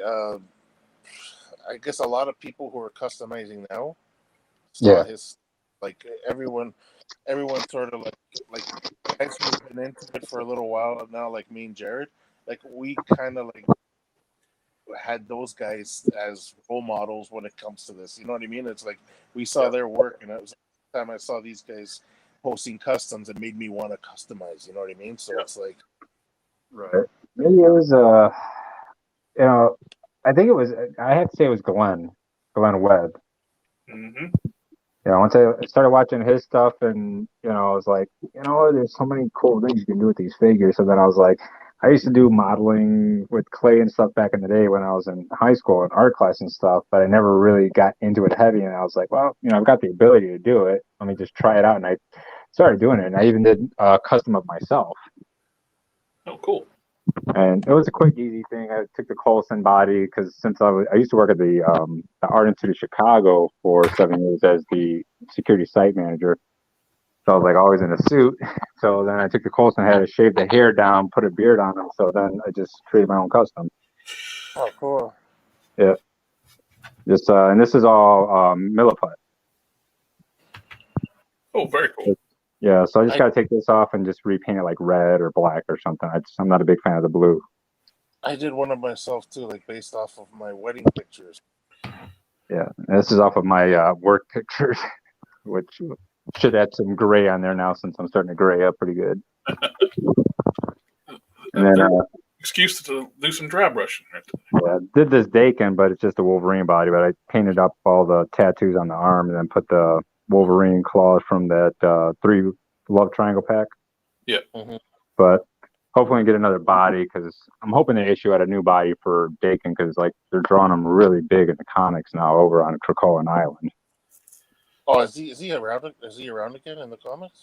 Oh yeah, because like with the X-Men, they're all on. Remember like Krakoa, the island that in the old comics where they went to the island, it was like the live island, and the X-Men sent in the new squad to rescue the old squad type deal. Well, they're all living on it now. Oh, They're, okay. the X-Men are basically immortal now, too, aren't they? Yeah, because they had Professor X had Forge do a backup of everybody's like brain waves and their DNA and everything else. So you can bring them back, and they got like the five, which Hope Summers is one of them. And anytime an X-Men dies or a mutant dies, they just go in there, they hatch a new egg, and they come out, and they'll have whatever memories they want them to have or not have, but they'll remember everything up until they died, or if it was a really traumatic experience, they can just erase that from their minds. It It's was like bad enough when comics death had no meaning in comics. Now it truly has no meaning. Yeah. I mean, it's nuts. I mean, it's a good read, but they're starting to get a little. The one bad thing I stopped reading X-Men comics is because there was too many titles to jump in on. Yeah. And they're starting to do it all over again. Well, they thin them down because they were trying to kill the X-Men when the Fox had the rights to the X-Men, so they just try to basically ruin the comics for a while. Oh, they did it because I mean, there was like I don't know, 20 or 25 different titles plus crossovers. I was like, I can't keep up with this. It's like I'm not even gonna bother. So I went to this new format. It was fine because they had just like one format, and I just get the graphic novels that way. I get every single issue in each volume. But yeah, essentially they're like drug dealers. They got like the healing drugs and everything else. Professor X is kind of dark now. Yeah, I saw him and Magneto and Apocalypse are all buddies now. Everybody, man, like they got this thing called the Quiet Council. So Apocalypse is on it. Emma Frost's on it. Professor X, the Jean Grey, Scott Summers, Nightcrawler. They just brought Colossus onto it. I think the end of last year. Mr. Sinister is on the Quiet Council. Mystique is on the Quiet Council, and they're all like the head members. Okay, so like I mean, basically, they're all in cahoots now. Oh yeah, but I mean, there's so much internal strife going on. It's insane. And then like Kitty Pryde turns out that she's not really a mutant. She's more like a godlike person because they have these flowers that they plant. These plants they plant, and they're portal gates, so mutants can walk in and out of Krakoa to wherever they want, and they'll plant these plants all around the world. So they have like portal gates that they can just like walk through. If you're not a mutant, you can't walk through. Yeah. And so all of a sudden she tried to walk through and she couldn't walk through, and like she broke her nose or something. And then so she wasn't allowed back on the island. And I don't have all the volumes yet because I'm still like backtracking, trying to buy all the volumes. But essentially she's technically not a mutant. She's more like a god. It's really weird. Yeah, that sounds weird. It's like changed. It's like I mean, for legal reasons, when they try to make it easier to use Quicksilver and Scarlet Witch in the MCU before they got the rights back to them. Yeah. They made them Inhumans. Yeah. Which I wasn't a big fan of, and then they're not anymore again now, are they? Aren't they? No, I don't think they're still mutants because I still think that they're like metahumans where they were enhanced. This is something that's really cool. I've seen Customs by Matthew post a tutorial on this. Yeah. You got these older like female torsos with just a ball peg on top. And there's no movement. Yeah. He transplants a ball peg from a newer figure. He just lopped that off, hollowed out, and drilled in like a round cavity using a round bit. It gives you a lot of range. And I did it with the Enchantress torso, which is originally used for the Scarlet Witch in the Odin Build-A-Figure wave. Yeah. Mm-hmm. They had the same ball peg on top. And I had this in my parts bin, this ball peg, and that worked great. So you can grab one of these extra heads I got here. So nice, you can look up, down, rock side to side.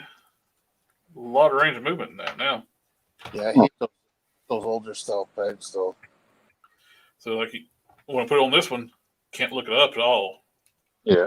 Down just a tiny bit and a little bit of tilt from side to side, but being on that double ball peg. So you got the smaller ball peg on the bottom and bigger on top. See, they should sell stuff like the ball pegs like that. You know, they I probably think actually, I think this is a casting that I might have got from Casting Cave years ago. Because it seemed like it had like a sprue mark on top where it's been casted. Mm-hmm. Different material too. I sand it down and make it a little fit the Marvel Legends a little better. That's actually pretty cool. I think it's the same type of ball peg that they use in the newer Legends. Yeah. Such a great fix for the. Also, these older torsos are sculpted so much better. Yeah, they are. For the female figures, but they just don't have the neck articulation. But doing that, you can get tons of movement. It wasn't that hard. I just lopped it off and took a drill bit and I went down the depth I wanted. Then took that round spherical bit and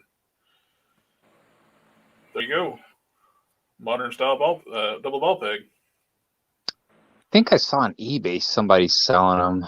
They might have been cast or something, or it might have been from one of those other figures that utilizes those kind of like expansion packs. You can have extras just in case they break. Yeah. I'm going to be using the Enchantress head. I actually took the hair off and had a big hole in the forehead, so I was sculpting that. It's going to be my another Ultraverse character, Electrocute from the Strangers. So I'm going to use the Shriek arms. Oh, I like DCU attempt as a hard case. Yeah, definitely got him on the list. And found he's one of the ones I wish they made that bigger body for, in between Hyperion and because he was big, but he wasn't Hyperion big. I wonder if like the DC line has a body that would fit that still has a Marvel Legends style articulation. No, Because depending on the run, some of them run a little bit smaller, some of them are a little bit taller, but the bodies are they have that medium build on some of those on the DC line. I found that. I just thought of one body that would work for hard case. Just a second, I'll be right back and y'all chit chat for a second. Yeah, I noticed that when they did those DC. I thought when they DC Collectibles started doing the Marvel Legends style bodies, everybody got excited. But then after the first few runs, those things were so tiny. Yeah, like that's the problem with them. They don't scale well. It seems like every run they do, it's like taller, shorter, wider. It's not a good fit. Yeah, so you can't come in together with the line. The first couple of waves were actual true 6-inch, I guess. So they were shorter than Legends, and then they went back to like right in the middle of actually a couple of waves in, they go right back to 7 inches again. Yeah. Yes. Oh yeah, that'd probably be perfect. This is a perfect size for hard case. Yeah, because that's like a medium body that the Marvel Legends should actually be producing. Only disadvantage is you don't have that thigh cut. Yep. Maybe you can mod it up and find some thicker thighs and put them on there, and might still work. Well, I might go with this. Actually, the lower body on that Captain America style figure might work with this torso. It might, depending on how big the waist and the torso are compared to the Marvel Legends one. That's true. And it would shorten it just that little bit that you need too. Yeah. Just be closer to a 6-inch price, because how tall is Hardcase? He's about 6'2"? I can't remember. They drill them different heights a lot too, so that's one of the things hard. Sometimes he'd be just about on par with Prime, and other times he's a regular sized guy. Yeah, it's been years since I saw that, but last I was on one of your very first streams. You were talking. There was a streaming on Tubi, so I went and watched the whole damn first season. Yeah, it's actually a lot better show than I remembered. Of course, I think the only time I always saw it was on the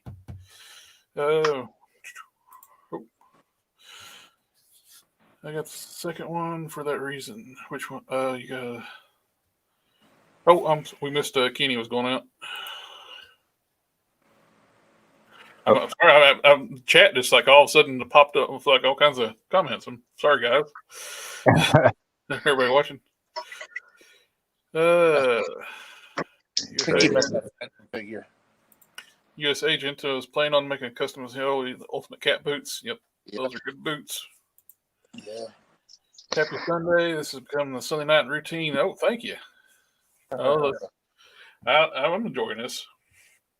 I haven't stopped customizing right now. I'm just waiting for make sure this dries, and I'll do the lighter color on the nails.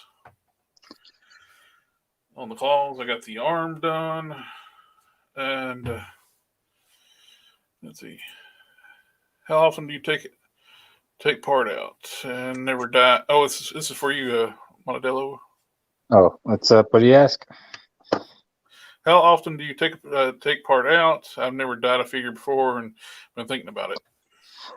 Well, I only take them out periodically just to move the joint pegs around and whatnot, but usually the better part of an hour is going to be what I'm going to, on the average, as you guys saw, it only took about an hour, but normally I like a 2-3 hour process. But, take them out, look at them. If you like what it's looking like, take it out. If not, throw it back in so it can get a little bit darker, with the exception of like, those torso pieces or anything that's painted, you're going to have to strip down. So. Cool. Also, don't forget to move the figures around a lot. Oh yeah, you got to move them around because you don't want them sticking to the pot. And flex the joints. About every half hour, you can flex the joint. Well, I don't know. I guess it's all dependent on the joints, because I didn't prep any of the joints like the pegs. Normally, I'll shave them down a little bit, but I didn't do that with these, and these dyed up real fast. So I'd say, like every 30 minutes, I would like rotate the pegs. Yeah, I wouldn't shave down the joints. You don't need to. No. And it's going to have a different look to it. It's going to have a different texture, different look if you shave them down. It's going to have a real dry, coarse look to it. All you got to do is flex them just so the dye gets to the parts that are hidden, right? But exactly, yeah. And as you know, with the softer plastics, once it starts heating up, it gets so pliable that you can actually maneuver those pegs a little bit further to make sure that the dye goes all the way in. Yeah, but even if you take apart the figure at the parts that are easy to pop off, it'll help you out even more so if you really want to do it. Yeah. Because I've had no problems.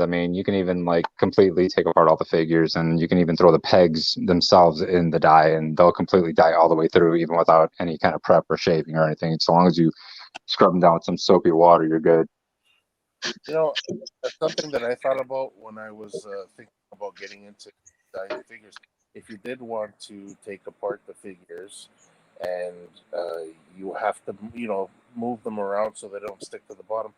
One thing that I was thinking about is getting maybe like one of those mesh type seats. Yeah, I thought about that too. The colanders. Yeah. Because I saw them on Amazon. They sell them in like 3-packs, 4-packs, multiple sizes, so you can fit it to whatever pot you're using. Yeah, and that way there you can move the figure. The figure won't be touching the bottom of the pot. Yeah, and the mesh is going to get hot, but it's not going to get hot enough to melt anything. No, and even if, like I said, even if you're just moving it around in there, you don't have to worry about digging around that pot afterwards for exactly. Right? Yeah, because like on the average with the pins, it's a pain in the ass to find them. So once I turn the water off, I just keep stirring, and once it's cool enough, I just go in there with make sure you got a glove on. And it's a bit hot, but you'll find the pegs and pull them out. So that's the only bad process, is trying to find those tiny pieces in the pot. So that's why if you have like little guns and stuff or knives or whatever that you're dyeing, or little, like you said, like those little, the joint fins. Yeah, all you can do is keep those like in like a sifter or a sieve or whatever they call those things, colander, and that way there you know where they are at all times. Exactly. Yeah, because I was looking at that. I put it on my list for Amazon, but I'll probably purchase those once I get a bigger pot, because I want to get a way bigger pot. That way I can throw more stuff in there and then put that in there, so that way I don't have to worry about it actually touching the base bottom. Yeah, exactly. Like you can get yourself a huge pot, and you don't have to fill it up all the way, really. You just at least you have room to maneuver around in there, right? Yeah, because like on the average, this one guy I watched, he does a bigger pot than this one, but this is probably the size I'd be looking at getting, like something like this. So it's pretty big pot. Can't remember how many gallons this thing is, but it's a monster. So, but this guy I was seeing, he had one that was twice as tall as this, and he was like filling it up with water and ink, and then or the dye, and then throwing like multiple figures in there. Yeah. I've seen like the what's great about the synthetic dye. I remember like people doing it back in the day. They were using the old dye, but they had to make it work. They used acetone. No thank Mixing you. with it. And it's like acetone and heat. I don't want to do that. Acetone, heat, plastics. This is just a recipe for disaster. Yeah.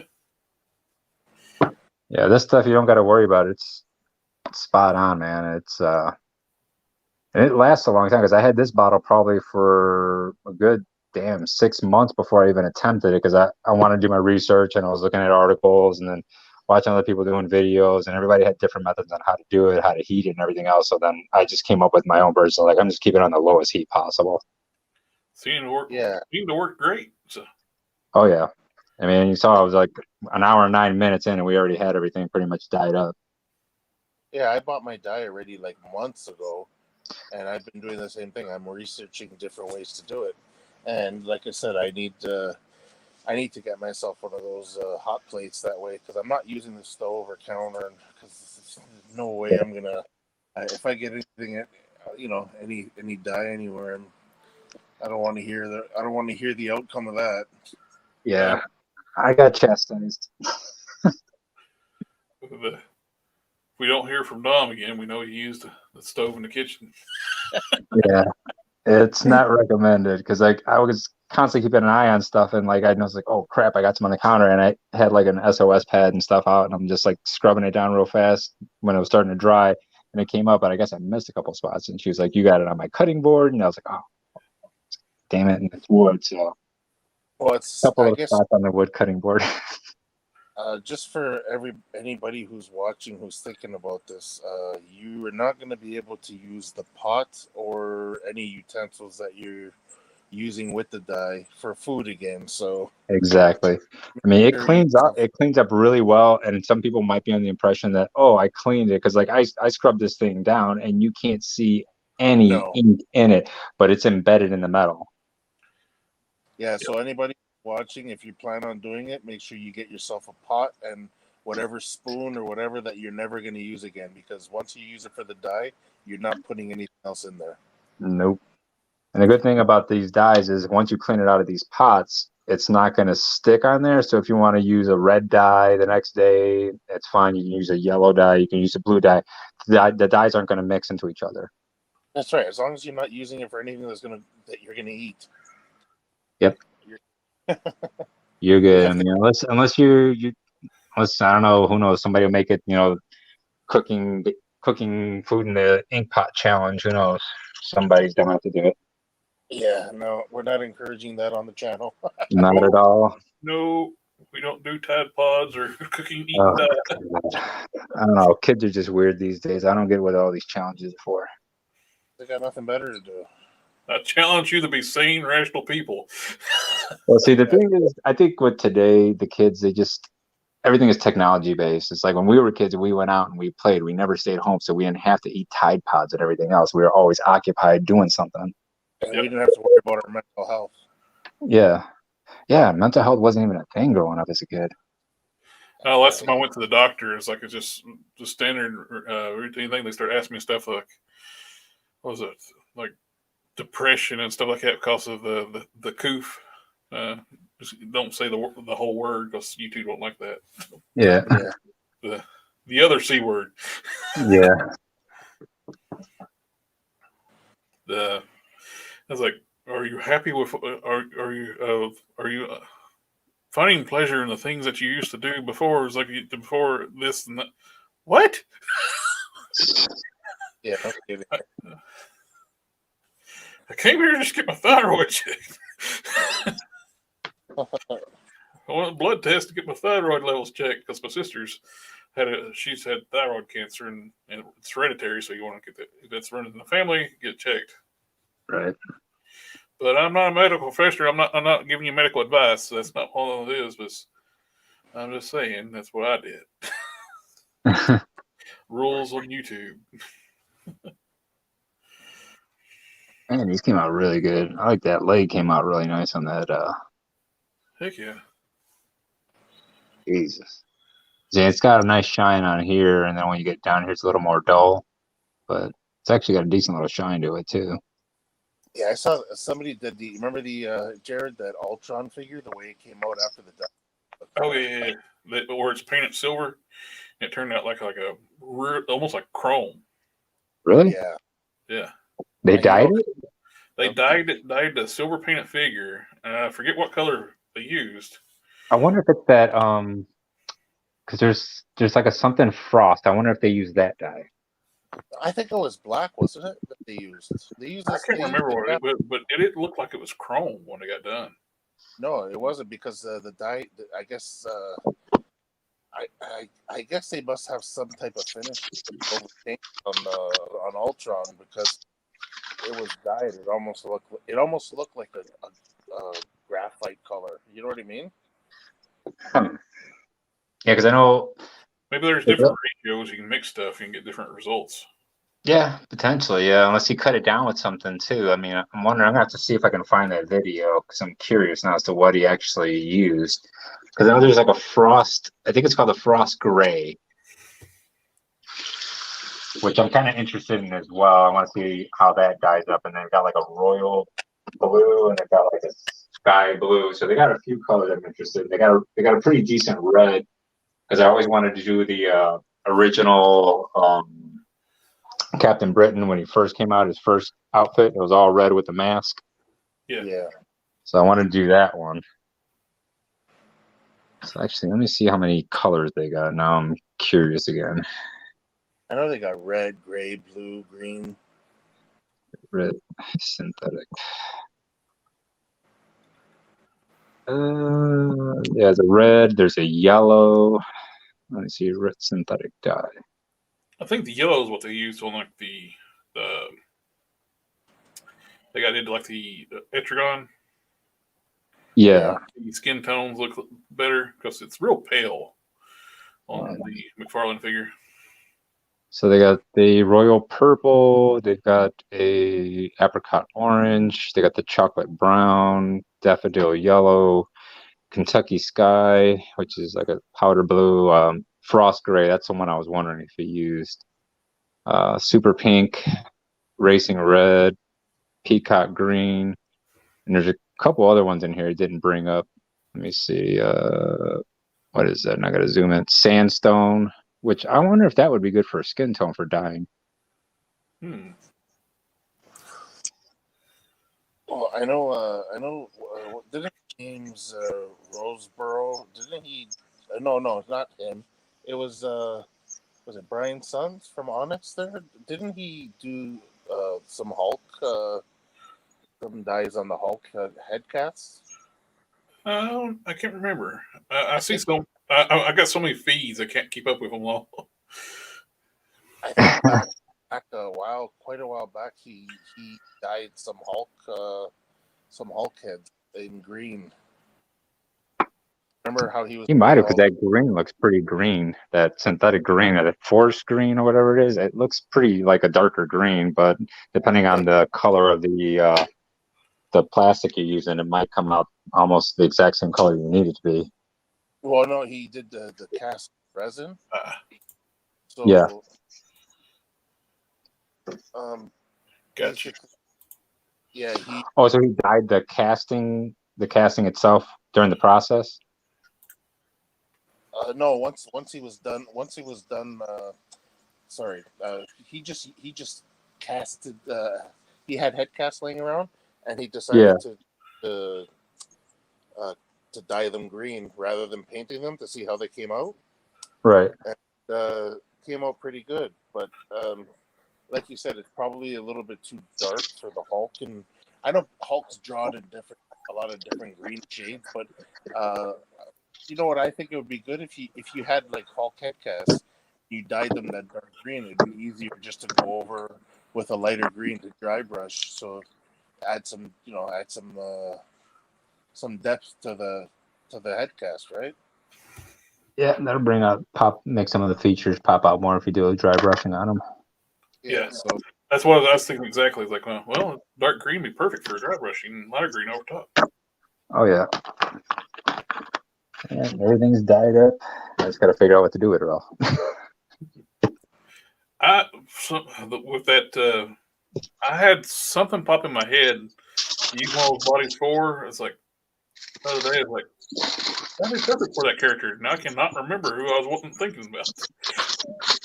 Getting old. Can't remember things too well.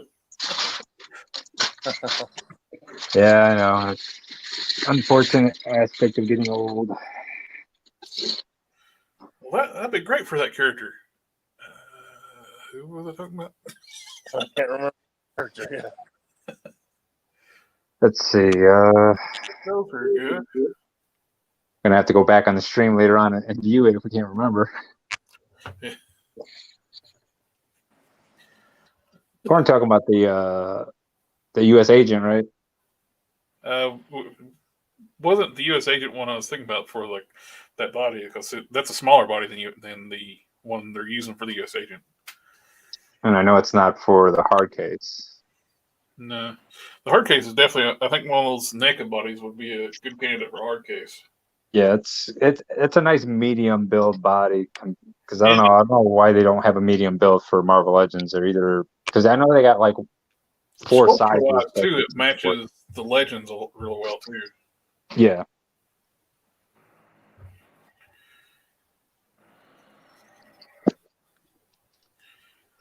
I'm trying to think of what figure was. No, it's not the Archangel because that's just the dye process we were talking about, dyeing it black. Man, I can't think of it now. Maybe it was when I was like bumped out of the feed. Maybe I don't know.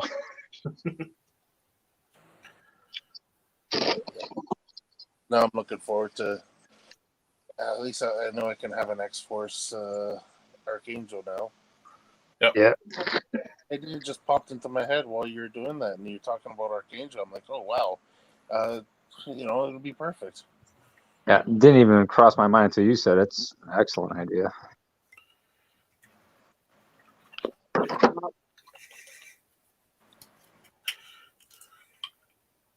Oh, while I'm thinking about it, since I never do mention it on any of my videos, I do have a Teespring store. So Teespring store? Yep. So I got some shirts with like my custom Prime. Oh, cool. Well, you're not found. Why it's not? More like you had a store.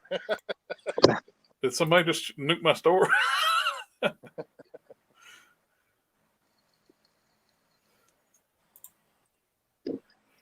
Let's see. There it is. I went in Photoshop and took all the articulation seams out and made like a really cool picture of like my Final Form Prime custom. That looks wicked. And also made these like a Fall Guy inspired. It's like Collector Express. You showed me all these so long ago, but you never actually told me that you were making T-shirts for them. Like, Oh yeah. I know you're probably making them for yourself, but when it did the same thing with Sludge, took all the articulation seams out of that one, reproduced the logos in Photoshop. Cool. I like those. And so yeah, do that hot plate deal because take a look right here. See it on the wood board? oh jeez. Yeah, so I got reamed out for that. Oh, I thought that was a new one. I was gonna say you better run. Oh no, I mean she forgave me. She kind of yelled at me, and then it was all over. I got this.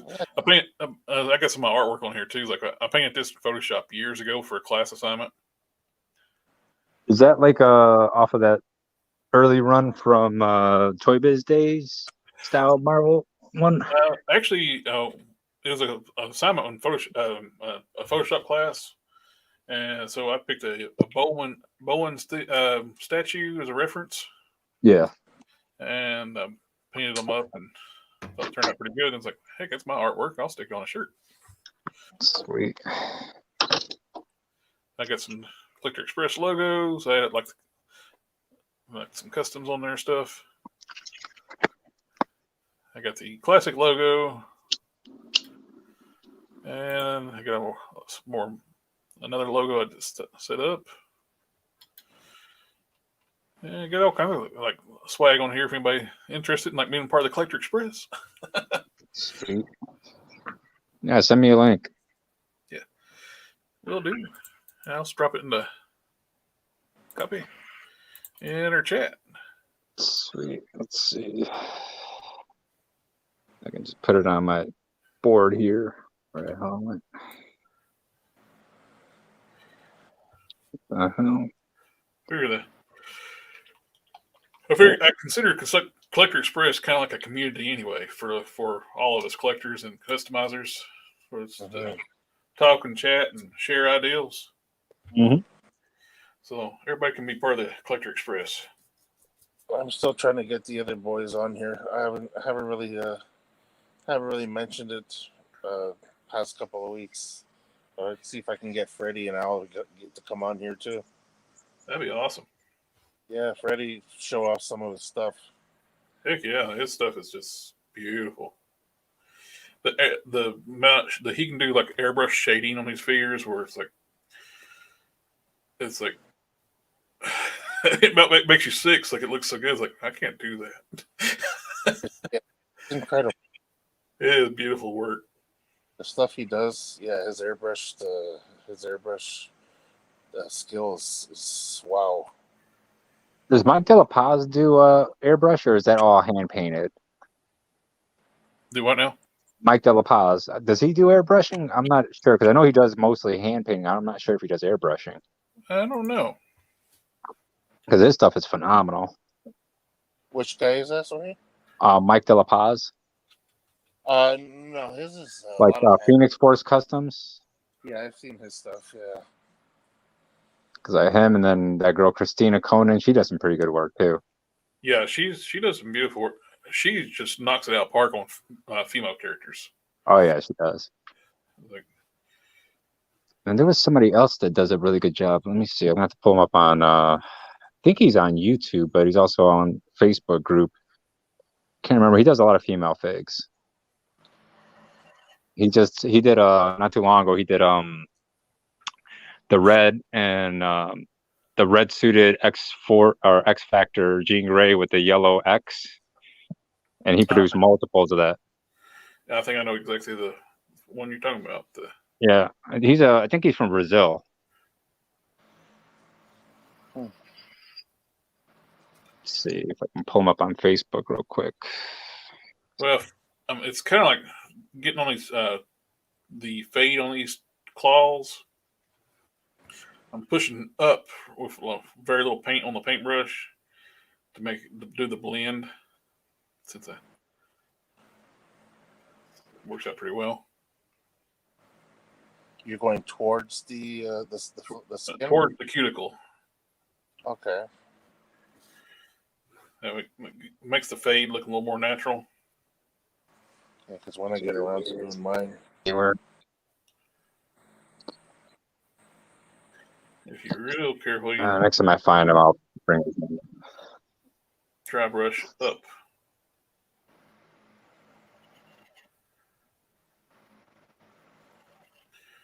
But, I'm about to finish this one up. That's actually this foot is the foot and these spurs on the back of the leg. That's the last I need to do to paint on him, and he's done. Other than filling it. How are you coming on that Lobo? That's what I need to get back to work on. I'm going to take him apart this week and start getting him going, because we'll be finishing up Abomination either tonight or tomorrow. He's going to be done. Then I can get back on the Lobo. I need to mix up some try to match up the flesh tones. Because I get that bluish off-white, gray, light gray skin tone. Yeah. I've yet to understand why everybody wants to make Lobo's face clown white. Yeah, I don't get it. It doesn't look right. His face should be the same as the rest of his body. He's not a clown. That's a skin tone. He's not wearing cake makeup. But yet they paint him up like he's wearing makeup all the time. Yeah, I don't know. I don't like it at all. I hope the rumor is true, though, of Todd making a bike for Lobo. I heard there's something in the works. I've seen a couple people produce some bikes, and they were pretty nice. You produced a bike for him, didn't you? Yeah, for the Fit the Mattel one, I actually fit that figure exactly. Yeah. I saw that video. That was actually pretty impressive. One of the first things I did back in 2020 when getting back into it, I started doing some styrene and scratch building. I think I might have did that before I did Prime, didn't I? Yeah. Yeah, for the legs, I think. Or those leg gauntlets or whatever they were. Yeah. Oh no, yeah, you did the bike, you did the motorcycle there, the air cycle before Prime. Oh, the video came out after Prime, but the actual build of the bike actually happened before I made my very first Prime. Yeah, I remember that. You were sending me pictures of how you did the extensions on the handlebars and all that. Yep. One thing that, I'm using it here is index cards about making templates. I can trace out the feet, then I can transfer it over to the styrene sheets. Mm-hmm. I was cutting them out to. Now for like making belts, because I want to make a softer belt for that KO Juggernaut, since I'm going to be eventually working on making a Unstoppable Colossus.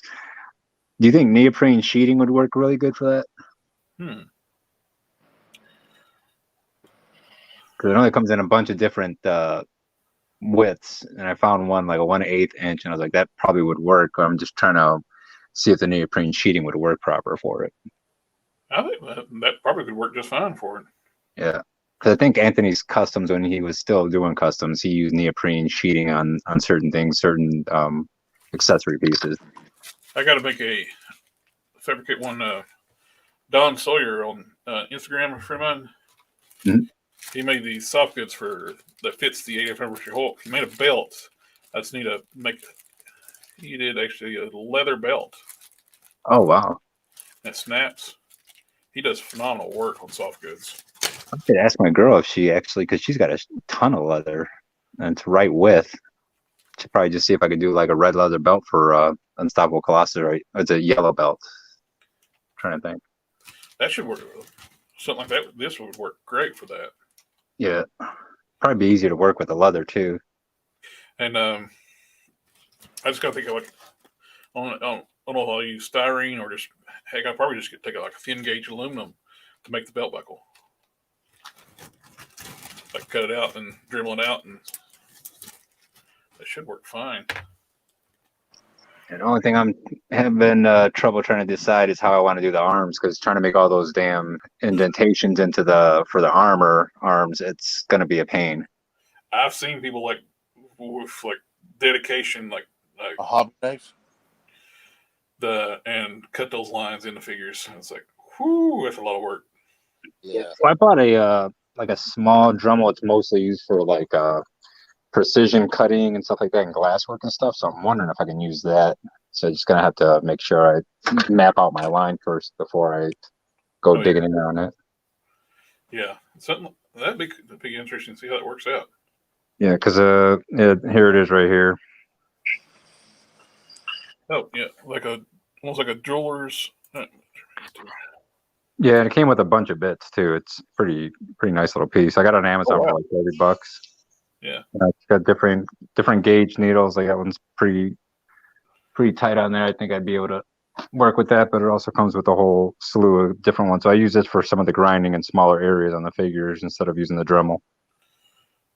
Heck yeah, that's cool. Yeah. Yeah, you're Yeah, gonna they have got to. multiple versions of this on Amazon, but this one's DM301.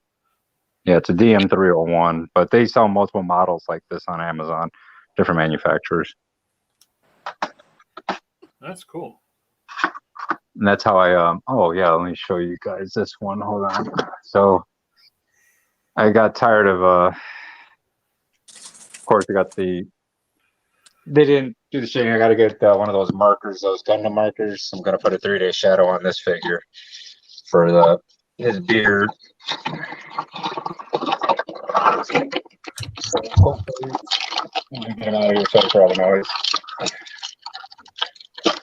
Still gotta glue the head on, but so I redid so I changed out the boots and whatnot. What boots did you use for that? Those are the blade boots, and then the feet are the Wolverine AOA boot shoes. Mm-hmm. And so I went in there and I pretty much grinded as much as I could with that really thin head. And I even was able to get inside underneath the arm. You can see I got no paint rub in there either. And then so I also used it to Dremel out the lines for the claw marks, and I painted them in there.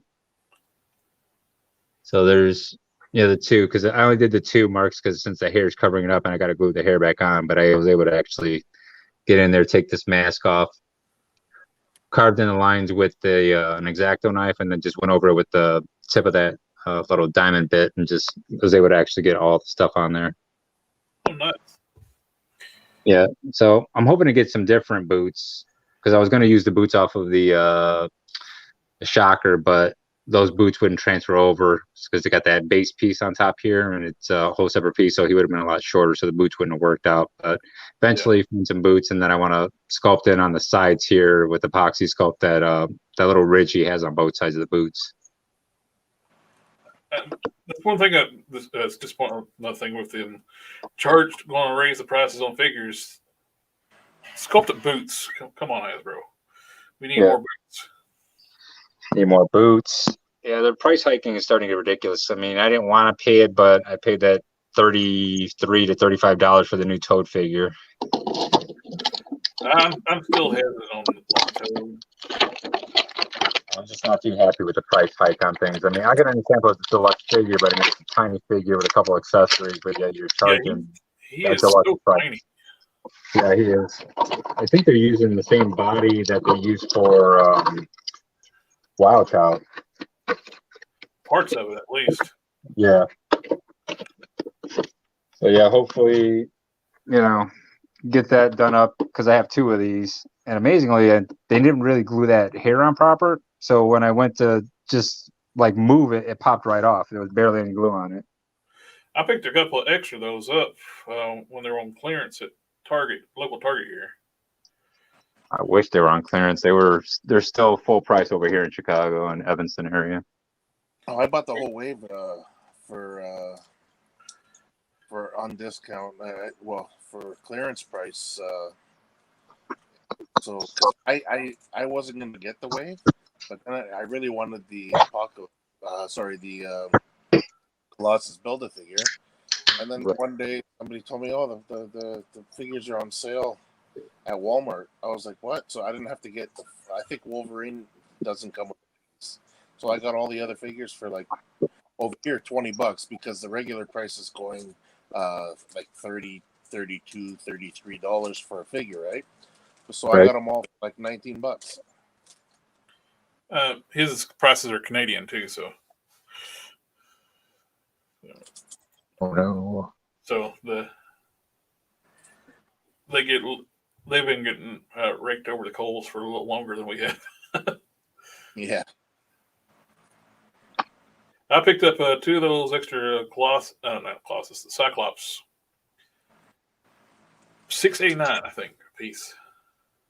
I was hoping they were going to be on sale, but they weren't because I had the one that I purchased, and then I got another one on eBay for like $15, and then that one I jacked up the head sculpt. So then I ordered another head sculpt, but then I screwed up the body. So then I was like, oh, let me just go to Target and get another one, and they were still full price. It's weird. The Targets here They clearance the rest of the wave out first. Yeah. Then they waited like a few. Then they pulled them off the shelves and waited a couple months. Then stuck them back out on the end cap on clearance price. Yeah, I went over to Target, I think it was last week, and I was just curious because I mean they've got a ton of Cyclops too. There's still like about 10 of them, and then the whole wave for the Eternals. Nobody's buying those things, and they're all still full price, and they're on an end cap.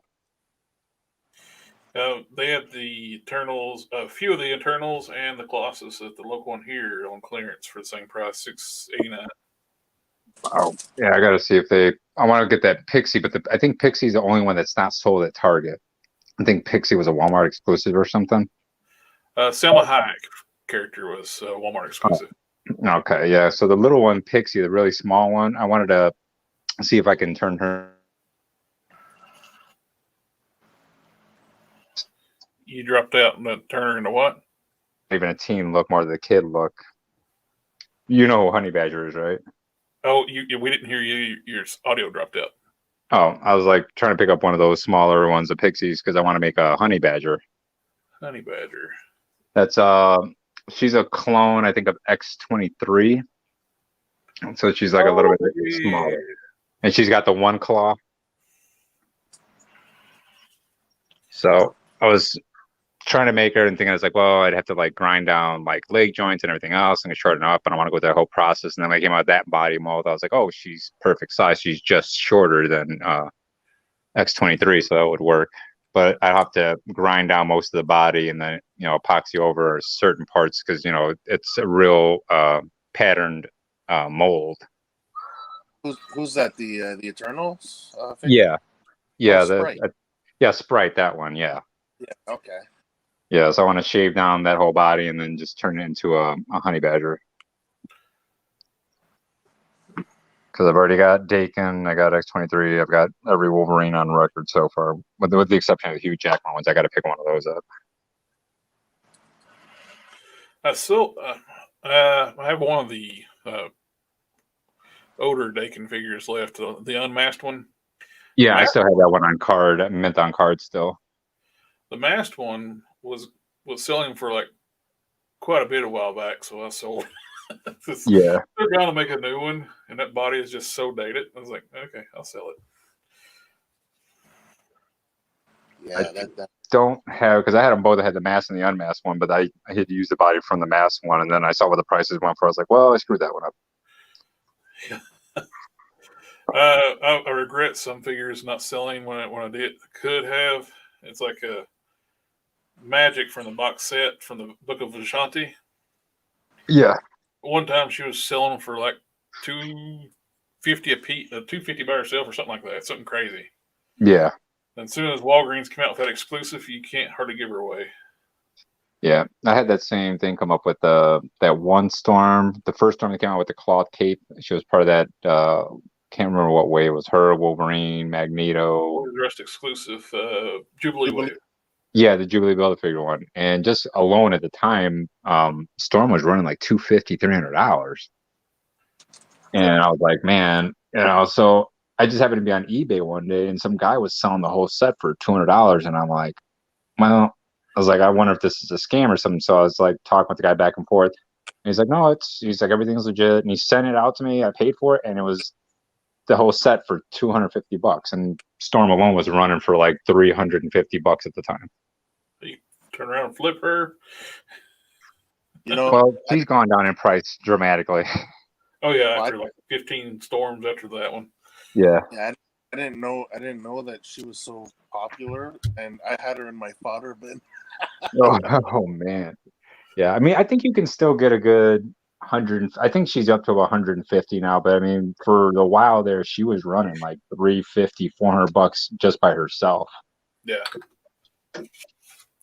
It's crazy what she's going for, because that was the only good Storm for a long time. Yeah, it was. And then the Jubilee, the Build-A-Figure, was running for insane amounts of money herself too. But ever since, you know, they came out with the, you know, the animated series style one, she's dropped down as well. And they got a knockoff of the Build-A-Figure too. So. Oh yeah, they got those KOs. which some of the KOs have been pretty good. Yeah, some of those KOs are excellent. I mean, you can tell in the difference in the plastic, but if we have somebody over and they look at it, they wouldn't be able to tell the difference if they're not a collector. It's like the what's normally softer plastic on the like the Hulks is a harder plastic. It's not hard enough where you can't take it apart, but it's more difficult to take apart and put together. Yeah, I've watched your video on taking apart that Juggernaut probably like 20 times because I want to make sure I get it right when I do it. Like the feet. Yeah, the feet and they're hard. Last week, I think it was last week, I used this to pry the legs apart. I heated these suckers up as hot as I can, then I forced it over. I stuck this in there, then used basically leverage to pop them out because it is hard plastic. And he said even heating it still takes a bit of time to heat it up before it gets pliable, and it doesn't get too pliable. And taking the pins out, you can't do those normally. You got to hammer them out. Even with I saw that. I'm gonna have to give me a little. I think I got some stuff in my toolbox I can use to pin them out and just whack them out.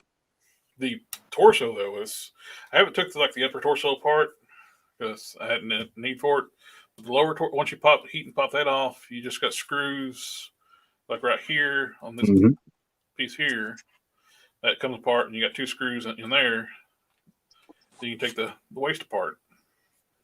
And that's for the Hulk. Yeah. And the hips are held together with screws too, like underneath the leg, the thigh joint. Yeah. There are screws in the back of each hip joint. Yeah, I remember watching you had taken that one apart, and I was like, man, it makes it easier for painting and making sure you don't get any paint rub. I don't know if you've seen like later on too, I made a video where you can adapt the ball peg, make it a little taller, give you a little more clearance on the ab section. Yeah. Because right now it's pretty tight tolerance right there. Right. If you try to paint this with regular hobby paints, not much you can do to keep from scraping. Yeah, that's why I'm glad I got that little Dremel thing, because I'll be able to get up in there and actually Dremel on nice little sections once I get it apart. Yeah. Won't go too deep into it. Thinking about ordering a third one, because I was thinking about I might want to do that gray and yellow style Juggernaut when he was with the X-Men for that run. Oh, that'd be great for that. Yeah. Be a lot easier than trying to do that Colossus Juggernaut, because I know those arms are going to give me nothing but trouble. I'm going to have to map them out, pencil it in, and then just hopefully my hands stay steady. And if one thing you'd actually do too is get the KO Red Hulk or the Outback Hulk that uses his body. Yep. It's got the black pants. You can dry brush gray over top of those. Swap the lower body, and you just have to swap out the lower shin part for the boots. Right. The knees are all the same. The knee front up is the same. Right. Because I know last time you were thinking that the knee joint was going to be different, and when you compared them, they were exactly the same. Yep. And get the Outback, you got the gray chest. Yep.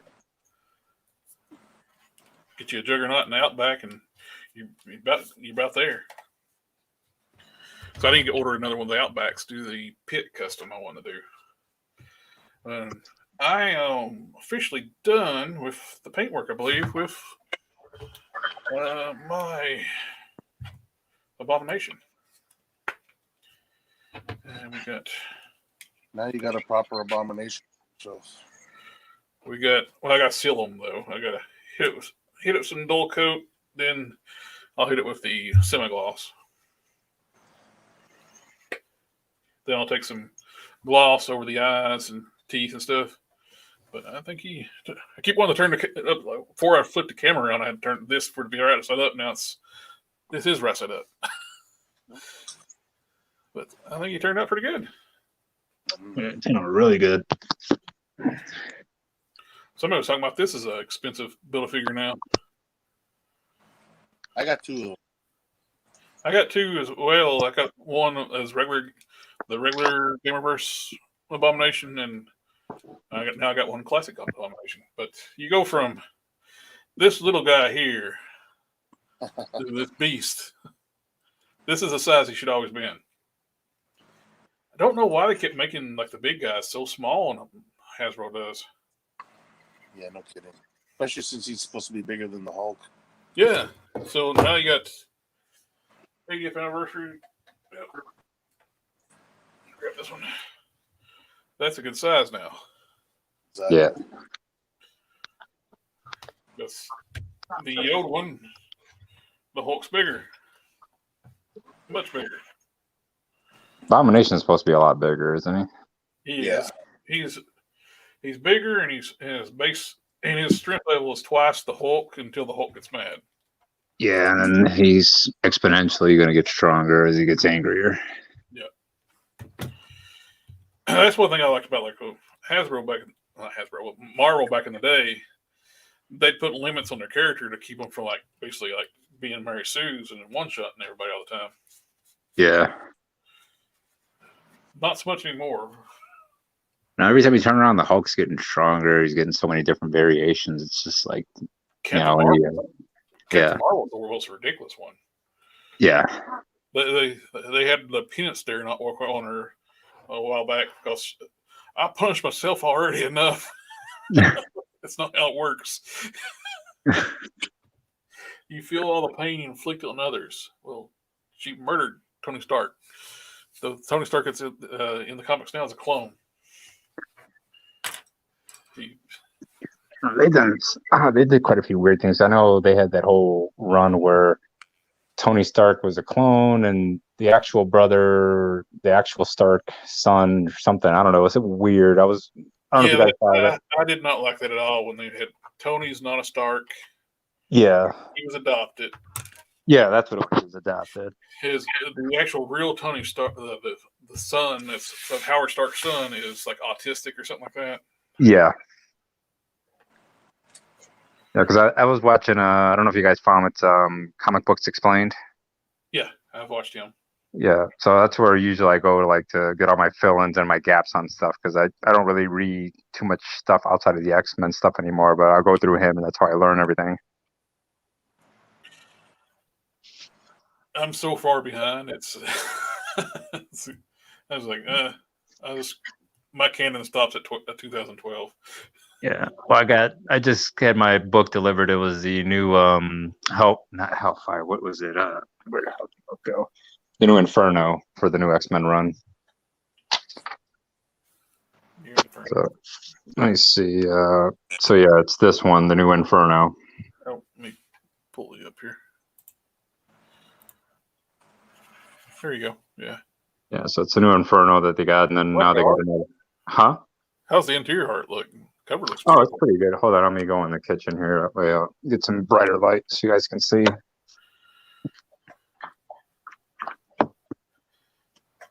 Interior art's really good. Oh yeah, that's nice. A lot of times they get you like they'll have like the terrible, beautiful artwork on the cover, then just terrible inside. Well, the one thing I don't really like is sometimes some of the artwork it varies by artist, and it's a far cry from what it should be. It's like, how are they even allowing these people to actually, draw for Marvel? Especially with the New Mutants run, they have some terrible artwork on the New Mutants run, depending on who's writing it. I talked to a comic book pro at a convention. Yeah. And he was explaining to me, like, it's pretty dirty what they do. Marvel does. They'll hire these like established pros to do thumbnail books to get the they don't pay the artist a lot for that, just little small thumbnail books. Gets a rough idea of what the book's going to be. Then they hire these like rookie artists to take that thumbnail book, sketch book, and flesh it out and draw a book. Oh wow! So they pay these kids like pennies on the dollar compared to what the guy they paid to do the thumbnail. And so they get by paying the good artist pennies on the dollar because he's doing a thumbnail book, but it won't have the detail and like extra like bits of the story like they would have done if they did the full book. I was like, man, that's dirty. It is. Because like some of that, I've been to see it a couple of times. It's like the cover art is amazing, and then I start opening the book and I'm like, man, artwork blows. Then they got another run. It's like the 10 Lives of Wolverine. I got to pick that one up, but that one's like $80 hardcover. But it's on my to-do list, so I guess it goes over to the 10 Lives of Wolverine. Yesterday it was free comic book day too. Did you get anything there? No, I was stuck at work. We've been having issues with manning and staffing, so I was stuck scheduling and helping out. Yeah, that's a big issue for a lot of people right now. Yeah, especially, I mean, every industry across the board is having issues, but security industry, I'm a security director, so it's just like, it's a pain in the ass trying to keep staff. It's like we hired up, I think it was 60 people a month and a half ago, and we lost like 75% of them within the first week, 2 weeks of having them. Wow. Because they come in and they don't want to do the job, and then they just quit on us. And it's just like, well, we explained what your job was, but, you know, it is what it is. And then my scheduling manager who assists me, he quit today because his mental health and his doctor, he almost had a heart attack 2 weeks ago, and the kid's 28 years old. So I told him, I was like, I understand you're quitting, not a problem. Your health is more important than this job. Yeah. Yeah. So now I got to take on the responsibility of doing scheduling as well, but I'm not taking it over full time because I'm not trying to be a prime candidate for a heart attack. I understand. I'm 48 years old. I don't need to be putting myself in that. I got a 28-year-old who almost had a heart attack because 2 weeks ago he had to go to the hospital for chest pains. Oh my. Yeah, so that's why 2 weeks ago he was like, I think I'm going to tenure my resignation. I was like, you do what you got to do. And then he tried to stick it out, and today he's like, I can't do it. I was like, I understand. I was like, just, you know, I'll accept your formal resignation. It's fine. That's stressful, eh? Oh, it is. Yeah. Between yesterday and today, we had, between 3 properties, we had 28 call-offs.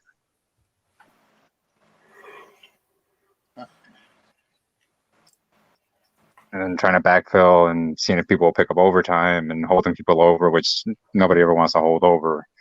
But it's a process. I've been in this for 15 years since I got out of the military, and this is about the worst it's ever been, but the pandemic didn't help either. Yeah.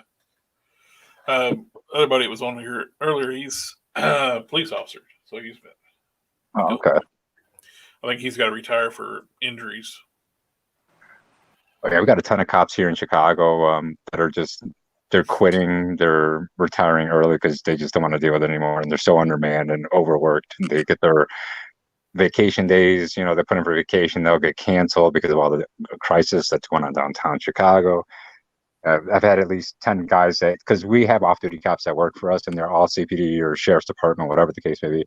But, you know, I lost half of them in the last 2 years just because of the amount of overtime that they're working. You know, they're being put on. You're not going to have an off day for the next 3 weeks, 4 weeks type deal.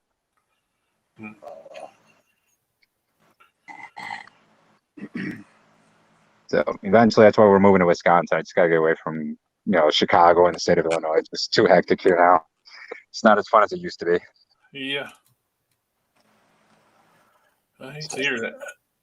Yeah, well, I love Madison, Wisconsin. It's just, you know, 2.5 hours north of here, and that's where my girlfriend's from. So it's way better. It's nice and peaceful every time I need to decompress and go out to the country. I live in a rural area, so it is very relaxing. Yeah. You're in Virginia, right? Yep. Yeah, I was stationed out of Norfolk for 7. I'm in Southwest Virginia. Okay. I'm a city boy too. Yeah, I love the city, but you know what? I prefer the country. It's nice and quiet. It's just, I'm getting too old for it now. My mom, I see why she moved away years ago. She moved to Missouri 15 years ago and loves it. I think he's pretty well.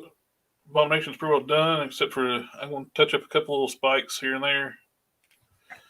Then I'll another coat on the tips of these fingernails. Then he'd be ready for sealers. That's better than a factory finish right there. Mm-hmm. Figures came pre-painted like this right here. I can understand a little more of the premium finish, premium prices. Yeah. So And they just upped the price on the Marvel Legends, and there's no real reason for it. I mean, when you take a look at the G.I. Joe line, how intricate their designs are getting, they're getting more and more intricate. And they're a lower base price than the Marvel Legends. I was sitting there nodding. It's like, oh yeah. The sculpts on the Joes are so much better than the Legends. Yeah, because the first few they had, it was like, oh, they're okay, but now, like the last year and a half, it's like every time I turn around, like that new Spirit that's coming out, that's amazing. Spirit, even like the new Bazooka, he's got a diaphragm joint. Oh And yeah, they come out with new ways to do the bicep rotations and where it's like seamless. It's really nice looking figure. I'm waiting for them to come out with a big boa Mm-hmm. and a mutt, a hound and mutt. It would be a good. I'm pretty sure they're going to come out with a hound and a mutt pretty soon. Spintor's got to be on the way too. Yeah. That's a big one. I've seen some people put up some pretty nice customs of that, but I think that Hasbro line, if they do a Serpentor, it'll be amazing. Hopefully it'll be like a Rider series too, where he comes to Chariot. Oh, they have to put the Chariot in there. I mean, they can make them a deluxe figure and charge like $50, and I'd pay it all day long. Let's see. Found this hair piece in my fodder bin, like I think it's an old WWE figure. Oh, I thought you had sculpted on it because I saw the pictures on Instagram with the hair. I wasn't sure if you had put extra sculpt on it or something. It's actually an old WWE figure. It's a it was weird. Like they don't do it anymore on Mattel. On the female figures, the basics were just as articulated as the elites, but half the price. Yep. They had the regular hips like the elites, not like the male basics were like T-joint hips, just forward and back. But the females were just like the elites. Right. So I had this one in my fodder bin. I think she was a basic, and she had really buff arms and stuff. I was stuck on like a She-Hulk body, and eventually I'm gonna make a better. I don't think I ever did anything about She-Hulk or Red She-Hulk because I hate those hips, those wide jointed hips. Yeah, and it's ball jointed too, right? Is it the ball joints at the top of the hips? Because I don't think they have the thigh cut rotation on the Red She-Hulk. I'm not sure.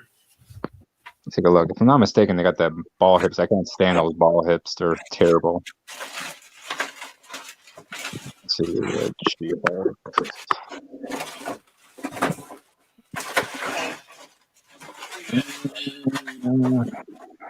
There it is.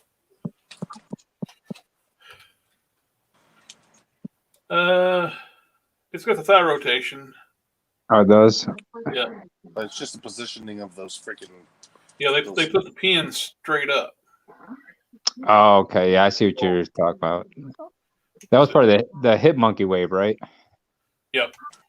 Okay. Okay, I see the thigh rotation on the pictures here. That's one thing that I hate about the She-Hulk body too. The arms are way too short for the body. Oh yeah, they barely go mid thigh. Yep. And I was using the WWE arms that would actually fix that. And they're a lot buffer arms too than what it came on to. Oh, you might be able to take those arms and those legs and maybe dye them red. That's true. I may end up looking at like redoing these hips too. Yeah. I know you can crack these lower torsos. I never have done it. I hate cracking torso. That's the worst. Yeah. I used to do it a lot for like working on the DC figures. You had to crack those to really do anything with them. Yeah, I think it was I don't know. He doesn't do customs anymore. He hasn't done them for a while. Clay Orr. Clay Orr. Yeah, I've heard them. Yeah, it's Clay or Not Customs. He still has his channel, but he only has like about 4 videos up, and he goes through the whole process where you should drill on the shoulder joints and on the sides by the rib cage and whatnot in order to crack the torso properly. But then you got to like resculpt and everything else, and I just hated it. Yeah, you got to fill in all the holes where you drill. But that's actually one reason I started using this right here. Yeah, it's great for cracking figures. Let me see. When I would get into DC figures or other figures, when I heat them up in hot water, I just start working at the seams And sometimes you don't have to drill; you can just Right. pop it right open. With enough leverage, it pops it. You can do that. Yeah, I saw a guy doing that on one channel. He was heating them up, and then he was taking a box cutter and he was doing it, but he was mangling up that thing. It'd be so much resculpt and shaping down to do. I was like, oh, I'm not doing his process.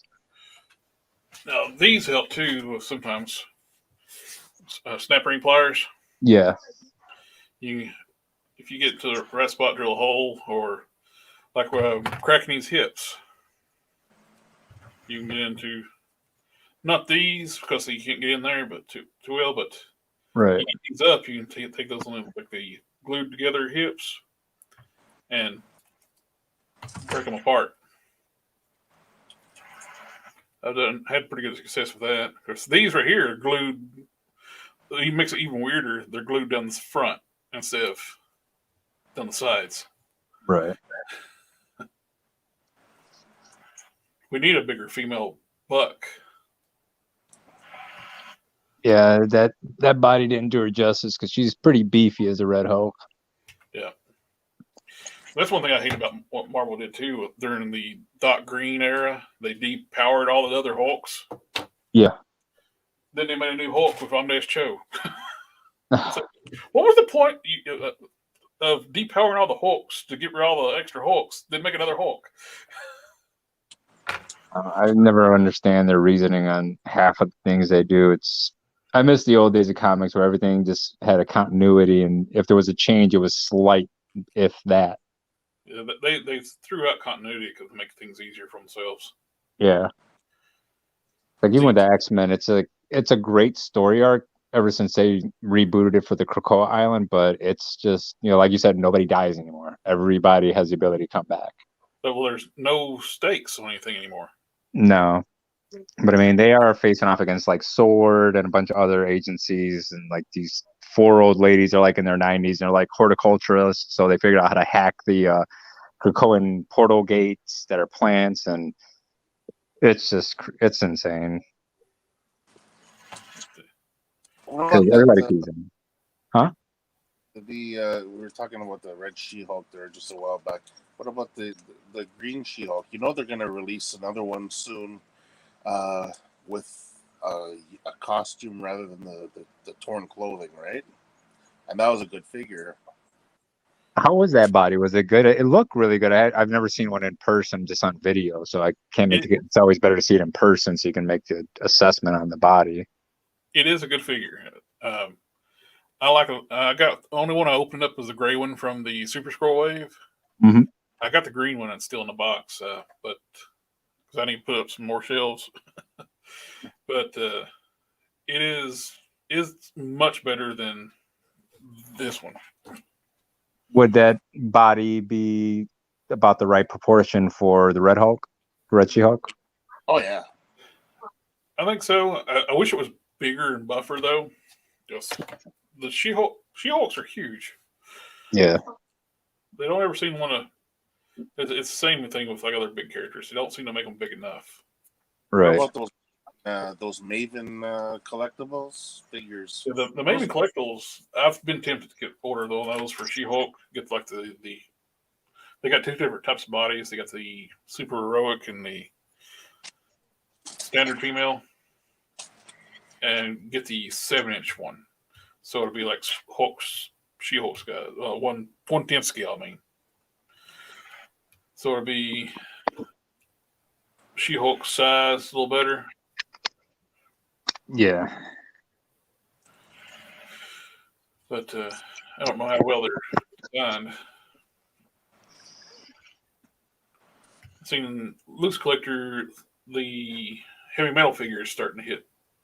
I think Jay Hernandez got his copy. I don't know if it was a review copy or something. Yeah. Which one? The Heavy metal figure with the pluck chicken. Yeah. Yeah, I like the sculpt on that Red Sonja that he did. I'm looking forward to getting the Red Sonja, the Purgatory, and who was the other one? Vampirella. Yep. I got all 3 of those pre-ordered. They're Executive Replicas website. I was going to order directly from them. I got annoyed with their website because they made the apartment number a required field on the order form. I was like, I don't live in an apartment. I live in a house. That's really weird. So And it's a required field? Yeah, it was like a required field on the order form. I was like, why? I've never heard of that. That's really weird. I've never seen it either. And I've ordered tons of stuff. It should be an optional field. I don't think it should ever be mandatory because anytime I've listed for anything, it's like it'll have that space, but it's never like a requirement. I think that's going to work out really good. I was looking at the different heads, sculpts, and stuff, trying to find ones. I got the Polaris head, and I got a Jean Grey head, and I like the little bit of a smirk with this head. Yeah. I think it works good for electrocute.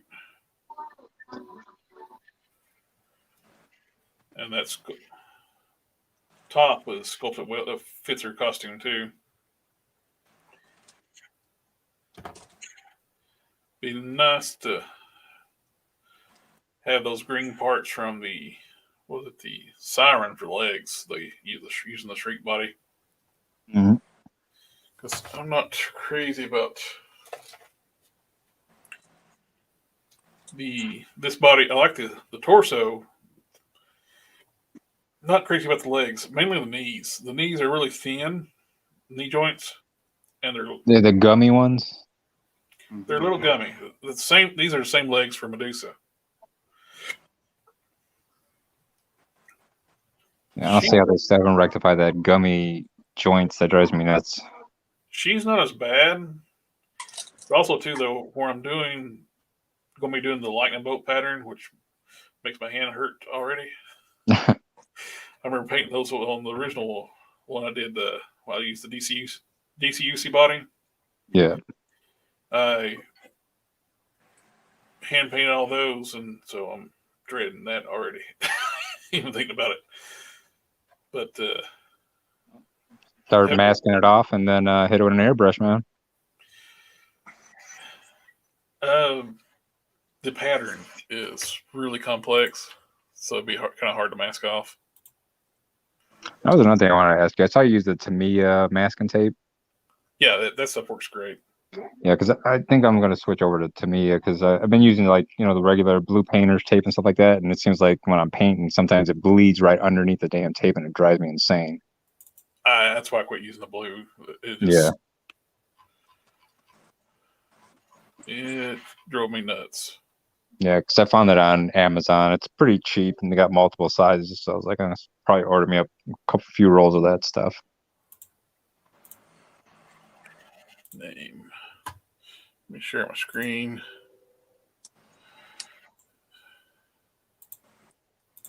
I got my customs.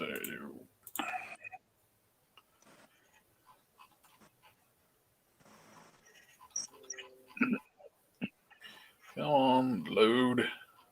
My Google Drive. I did a lot of those Marvel Now repaints back when I did commission stuff. Yeah. Because that figure is, the sculpt on it was beautiful. It's just no paint.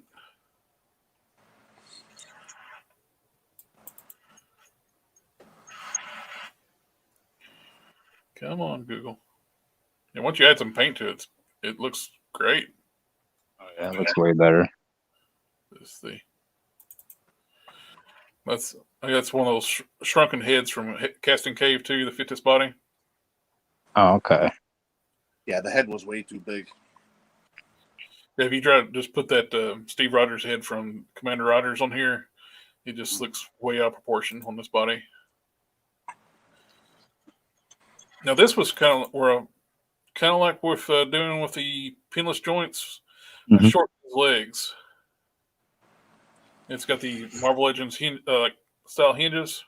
Yeah. I was able to move those up, cut off a good chunk of the lower legs to move them up, and basically made them Marvel Legend, turned the Marvel Select one into a Marvel Legend size Colossus. I've seen a few people do that, where they shorten them down. There's some of your customs, Dom, I made for you. Yeah. I spotted that one. Where are you at? And was there Troy there? Yep, that's one of my earliest customs. It's basically just a arm swap and repaint. That's 2 feet away from me right now, along with that Robin. Oh, the Robin? Yeah, they're right beside me here. Yeah, I made these for Hulk Smash Customs, these 3 here. Oh, those are pretty good. I like those.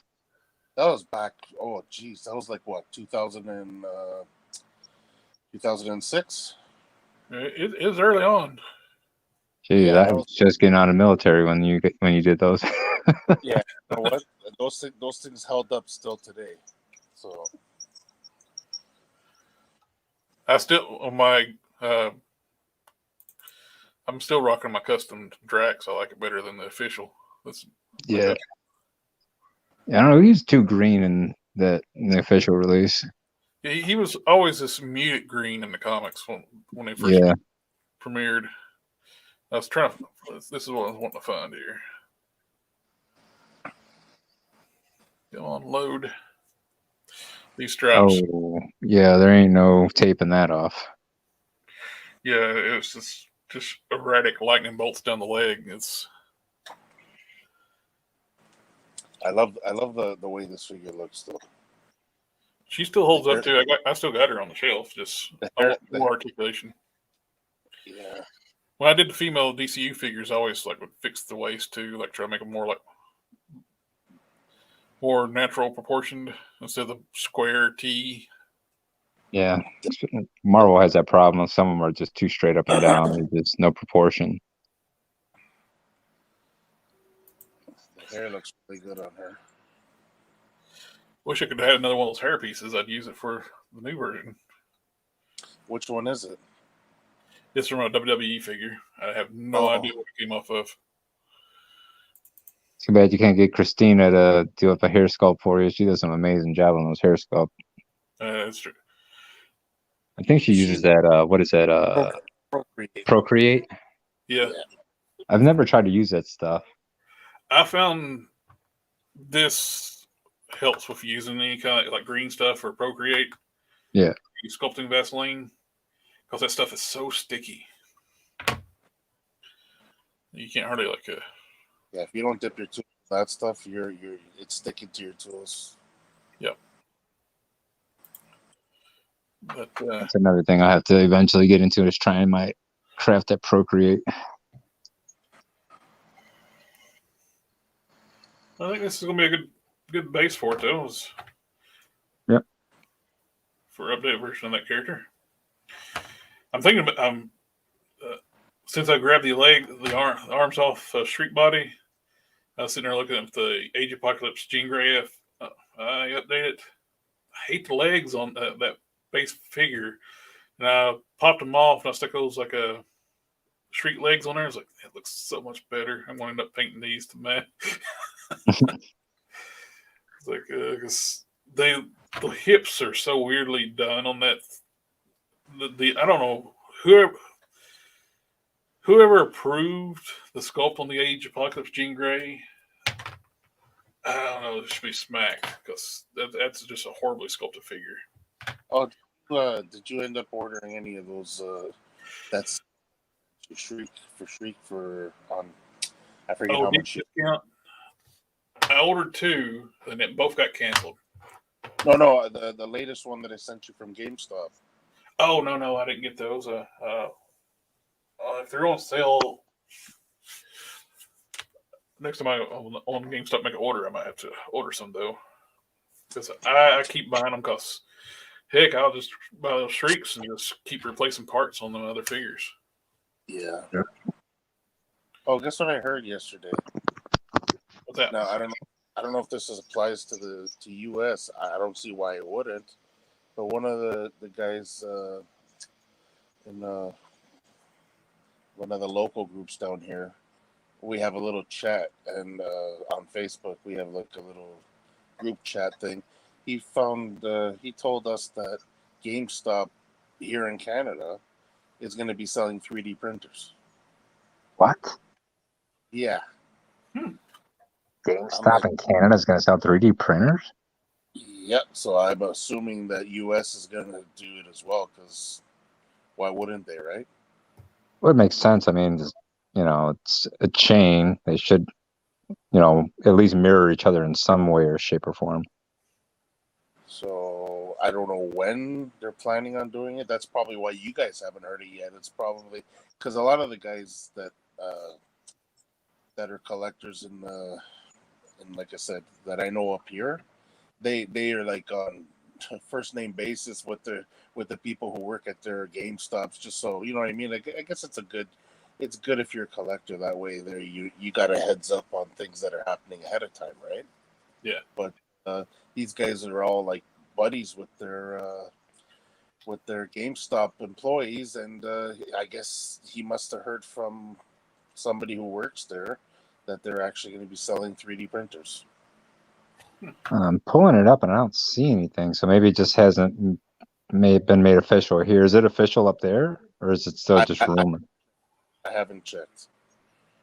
Because I'm pulling it up, and some of the things they talked about in 2021 was the fact selling 3D printed items in GameStops, but nothing about 3D printers. But because it's just Reddit, it's GameStop should sell 3D printers and accessories and host some other stuff, but that was August 3rd, 2021. I just like when them just carry the figures again. They actually get the product. Joe, as nice as G.I. Joes are, their distribution is horrible for Joes. Everybody's is. Oh, I'm thinking about put some white primer on the blue honeycombs on the body for the leader. Mm-hmm. I can go with bright green on those. Make it look like a gamma thing. Yep. I like that idea. Took the belt off, makes it look like a lot better for the leader, which it's really cool. They actually sculpted pants on the figure. There's a belt line. I guess you're not too upset for pushing this figure on you, eh? No, it turned out good. It's like I hated the body I still got an unaltered leader, but that body they used was just terrible. It's just too plain. Very plain. There's no sculpted detail whatsoever on it. Yeah. And the colors are too primary. It looks like a kiddie toy. Well, I still remember it was just about, I guess it was like the month of December, or it could have been late November. I'm pretty sure it was December when I sent you the picture of, I guess James Rosenborough did that, and I said, my wife just ordered me a AIM Scientist Supreme just for this custom. And you're like, damn you, and then he ordered it right away. Yep, I ordered one too. Right away. I did a hand swap though. I took the hands from the Prowler, the animated Prowler into the Spider-Verse Prowler, which give them a little different look. I like the Prowler hands for some reason are hinged vertically, which works good. I can give them a gun or something like a ray gun or something. I don't have those hands. The Prowler is actually weird. It's like it's built on a Build-A-Figure. You can just pop them apart, everything apart on that figure. Yeah, that is weird. I figured it would be just like the Doctor Strange figure, but no, he's they got it laying somewhere. Here it is. I got some parts here. Yeah, the arms pop out, the legs pop off. It's all Build-A-Figure.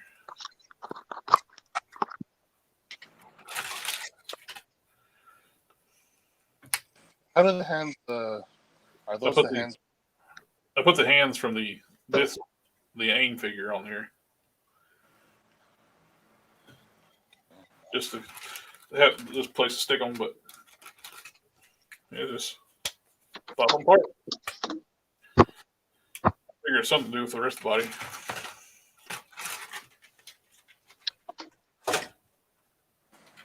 I tried the Prowler boots on this, but they don't work though. That heel piece collides with this, and they're a little small for this body.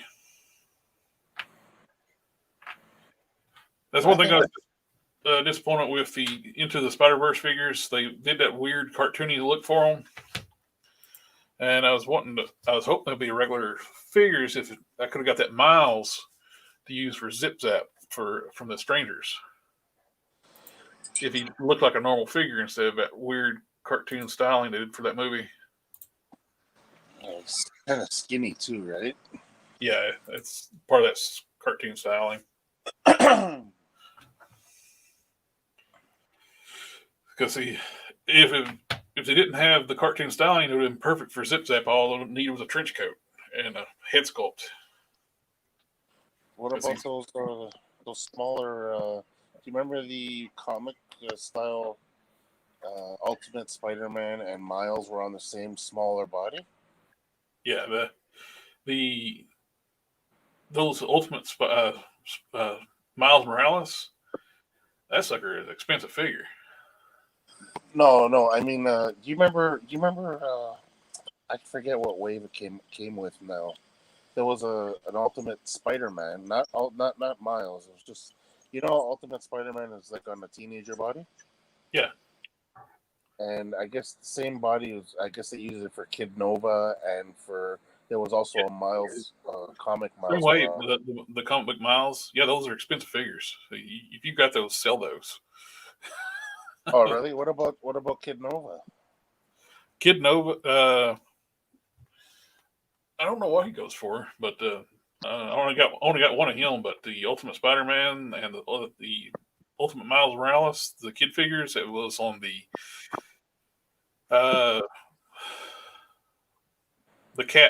tiger head guy, or the white head tiger guy. Yeah, He was they were part of that Build-A-Figure wave.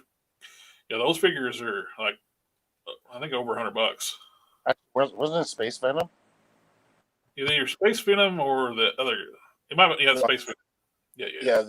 The guy with the tiger head came with the Guardians of the Galaxy, I believe. Some of the Guardians. No. No. It wasn't that. But no, I know for a fact that it's the Space Venom wave because I don't have that tiger guy, and I have those figures. Okay. If you got those figures, check them out on eBay. They're going. Last time I checked, they were going for quite a bit. Mine are still in the package. You got some money there, dude. Really? Yeah.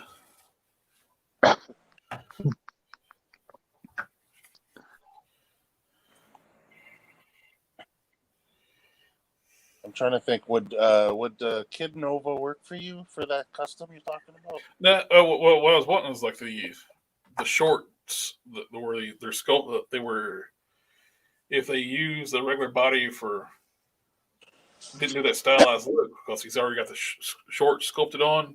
I got some smaller bodies. I got a few of those smaller bodies here, but okay, I don't know the character, so I didn't know it was because of shorts. Into the Spider-Verse version of Miles Morales, or like shorts that cut off at his knees.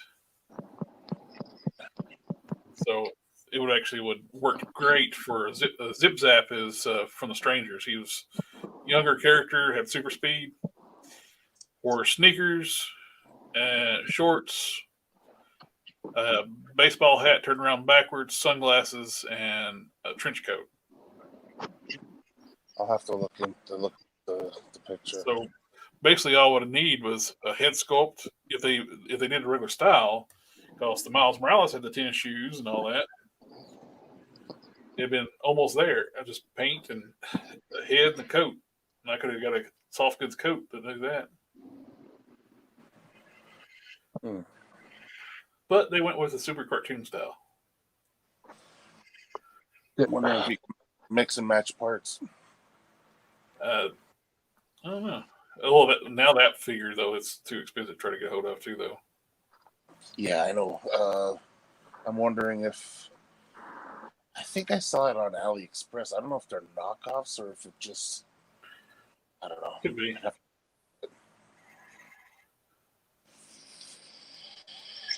You know, I was thinking. That's one of the things we were talking about too. About they do like a mix and matching like style of figures, and like I didn't want any of the Into the Spider-Verse figures, Yeah. but I want Stiltman.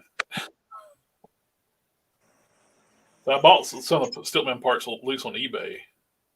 Yeah. I had to buy the there was the Kenny Potter is like a there was the Ultimate 2-pack Spider-Man with the Vulture. Yeah, that's one I still have because the first release from the Space Venom and the Miles Morales from that wave, they were selling for like $100 each, and I sold them on eBay. I was like, well, I already got one. The difference was the paint jobs were a little different on the Peter Parkers, and you don't have the unmasked head, I don't think, on the 2-pack. Yeah, the other ones unmasked heads, Miles and Spider. Oh yeah, so I got both of those still in the box that they shipped in. So yeah, I think whole yeah. I know the Ultimate Peter Parker and Miles go for quite a bit. I don't know. I can't remember what the rest of the wave goes for. Actually, I think that's whole wave is expensive wave now. I still have it in the box. I could be sitting on a gold mine. Some of those old legends are worth a lot. Yeah. Well, I've learned my lesson sitting on stuff not to when they're going for quite a bit, just sell them because sometimes they get reissued and they become worthless. Exactly. Or they'll make or the next new version of the character. It's well, like I learned my lesson from Magic. Then I say that, but I'll never let go of Hela that came from that box set because that's the only version of Comic Hela, and she uses this terrible body. But I sold Puck from the Puck Wave.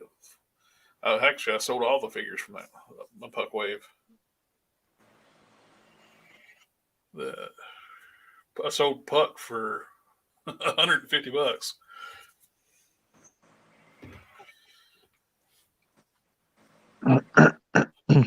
Something Emmy told me is like they're gonna make another Puck.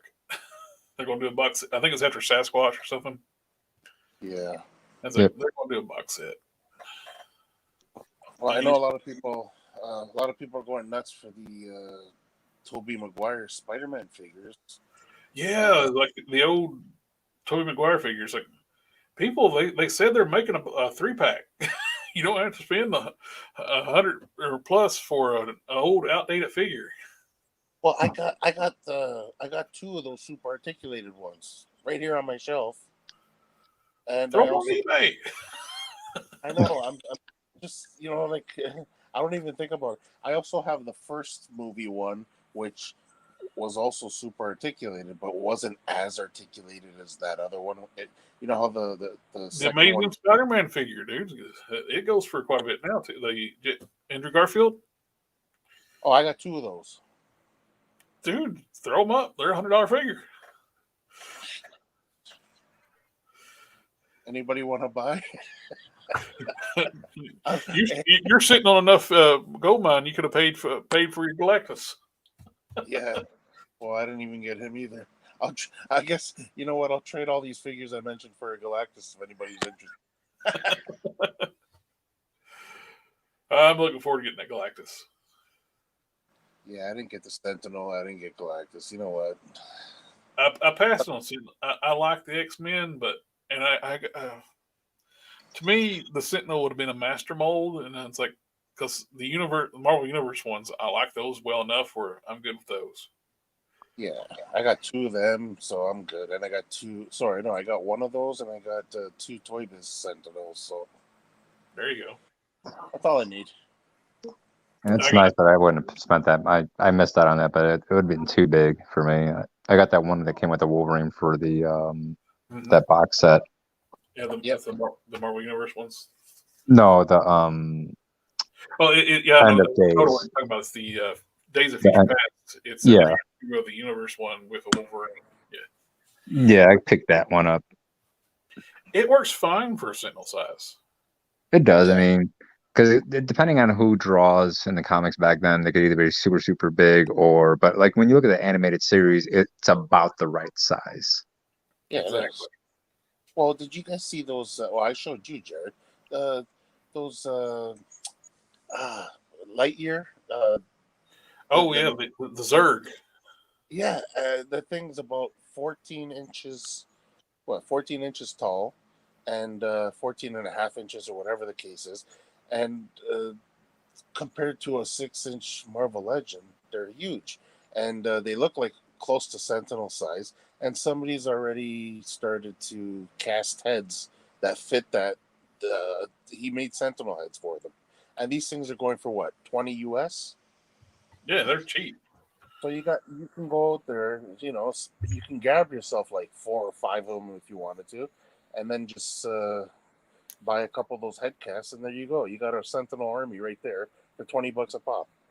Yeah, the only reason I would have got the HasLab Sentinel would have been for a Master Mold. To me, I thought it was just too big for a Sentinel. Yeah, it's a little big. Did you see that For figure? my taste, I'm sure it's fine for other people. It's like I know some people like the giant Sentinels. To me, I'm fine with the Universe ones, like the Days of Future 2-pack one, and I got the Tri Sentinel. Couldn't afford the Sentinel or the Galactus. Yeah, I just looked up and said, "We'll get the Galactus." Things just lined up where I had the money to do it right at the end. It's like a friend of mine owed me, and I was like, called him up, it's like, dude, you got what you owe me? I was like, I need it now. Yeah, I was looking at that. For you dying that Archangel, I mean, it'd be worth dying that one because that original issue Archangel, they're only running on mint on card $35 to $50, so it's not like you're losing any money on it. Oh, okay. Yeah, because I just looked it up to see what the pricing is. That newer issue Archangel is running 50 to 80 now. I just happened to catch. I got 3 of those Marvel Universe Sentinels, like the one in your Days of Future 2-pack. Yeah. Because Marshalls several years ago had them cheap. Really? Yep. My nephew's got 1, and I got 3. I only got the one. One nephew got a Galactus, one got the Sentinel, and I got 3 Sentinels. Jared, I sent you those pictures of the Zerg. Yeah. If you want to put them on the screen, I don't know if Modesto saw them. And there's a size comparison beside a Hulk and a Spider-Man, just so you see how big it is.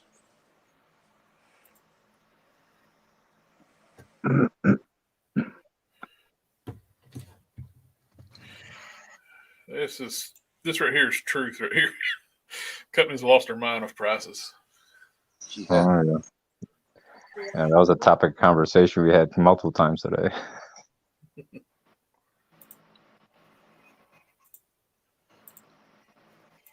Too much plastic inhalation.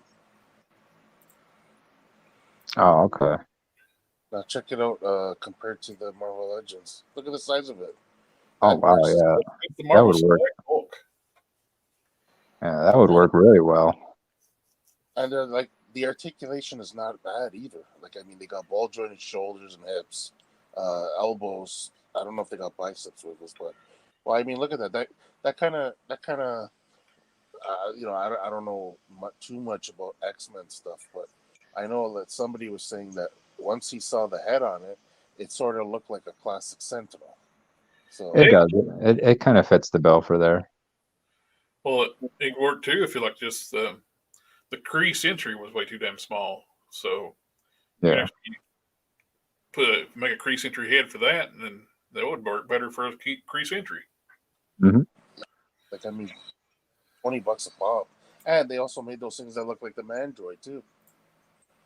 Those are even cheaper. Oh yeah, those the yellow mandroids.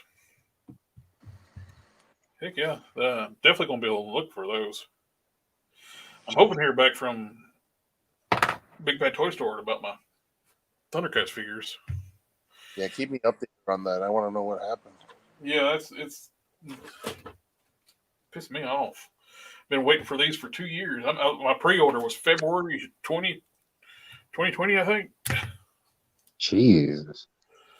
Yeah, I saw there's a guy I follow on YouTube. I can't remember his name, but he reviews all of the Thundercats figure. He's gotten them all.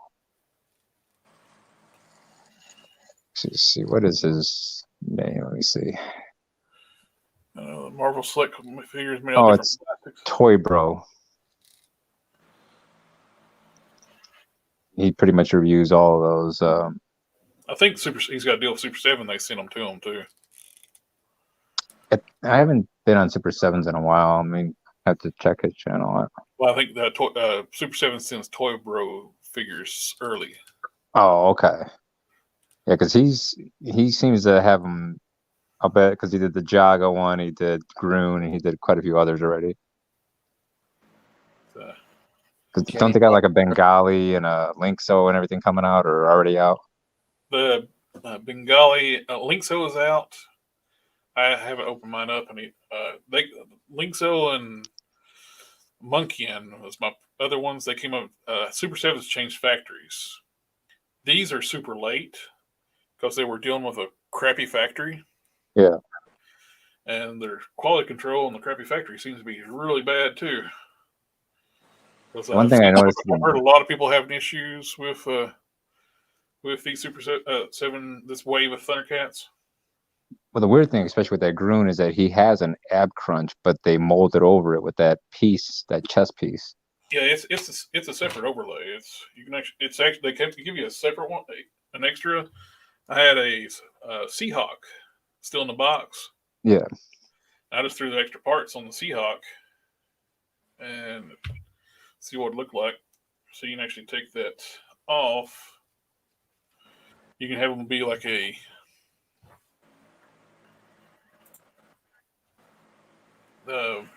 when he was a Thundercat, or when he was the Ghost when he showed up later on. Yeah. Yeah, the ab crunches right there. Just makes absolutely no sense, but they just couldn't make a cutout so that you could utilize the ab crunch with it on. Or styled, made it an all new torso. It's not like they haven't done it before. Yeah, they could have gone with the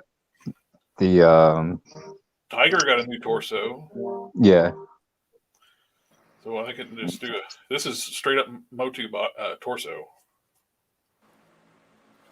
And Groon, I like Groon, that character, but I was so disappointed at the fact that you couldn't like articulate his ab crunch. Yeah, it's well, the belt and its overlays all one piece. They just make a bulkier torso out of a Motu torso. Yeah. So I could have just given the upper torso that swivel body they have on the Hulk and everything else. It would have been worked out better. Yeah, they could have done like a diaphragm cut. Yeah, they would have put that on there. It would have been a lot better. So his Mummerall was all new, and they gave him just standard ab crunch. I wish they would have done a diaphragm on him. Yeah, if they went away with the ab crunches, I wouldn't be sad, and just went with diaphragms. That would be way better, I think. Absolutely. Yeah, diaphragms look more aesthetically pleasing, right? Yeah, aesthetically pleasing, and then on top of it all, I think everything should be coming with the butterfly joints as well. Yep. Especially on the Hulk, so you can get that thunderclap in the front. But I guess they didn't want to mess up the sculpt in the front. But I mean, it's not. They didn't have to go that deep into the chest area to actually get an ab crunch or to get the butterfly joints. Well, this one actually has more the butterfly joint goes forward and backwards on the Game Oh. Universe Abomination. They were able to incorporate it and they sculpted into the. It's one thing I don't like with the 80th anniversary Hulk. Where are we at? There is no sculpting whatsoever on the diaphragm joints. And it's just smooth. Yep. You got it on the back. Nice detail here. I don't know why they didn't do it here. Wonder why they can't come up with some kind of a system for the butterfly joints, kind of like with the drop down hips, where you can kind of pull them out just slightly, maybe like 1/8 of an inch or a little bit further out, where you can actually pull on. That way you can extend forward for like a thunderclap for the Hulk's hands and shit. The Toy Biz ones did. They would actually like socket out of the back sockets where you can bring them forward more. Oh wow, I didn't realize that. Some of the older ones, like the Smart Hulk. Yep. And there's just so many easy innovations they can put into this stuff. And I mean, if they want to charge a couple extra bucks, people will be willing to pay it just for the amount of articulation you're going to get out of it. That's one thing I like what Loose Collector's doing too. They took all the feedback from like people's like reviews and just in general on their pages and taking into account for the next figures. Like like Lady Death should have had vertical hinged hands for holding her weapons. Right. And so Hell Witch is getting a vertically hinged hands. Yeah.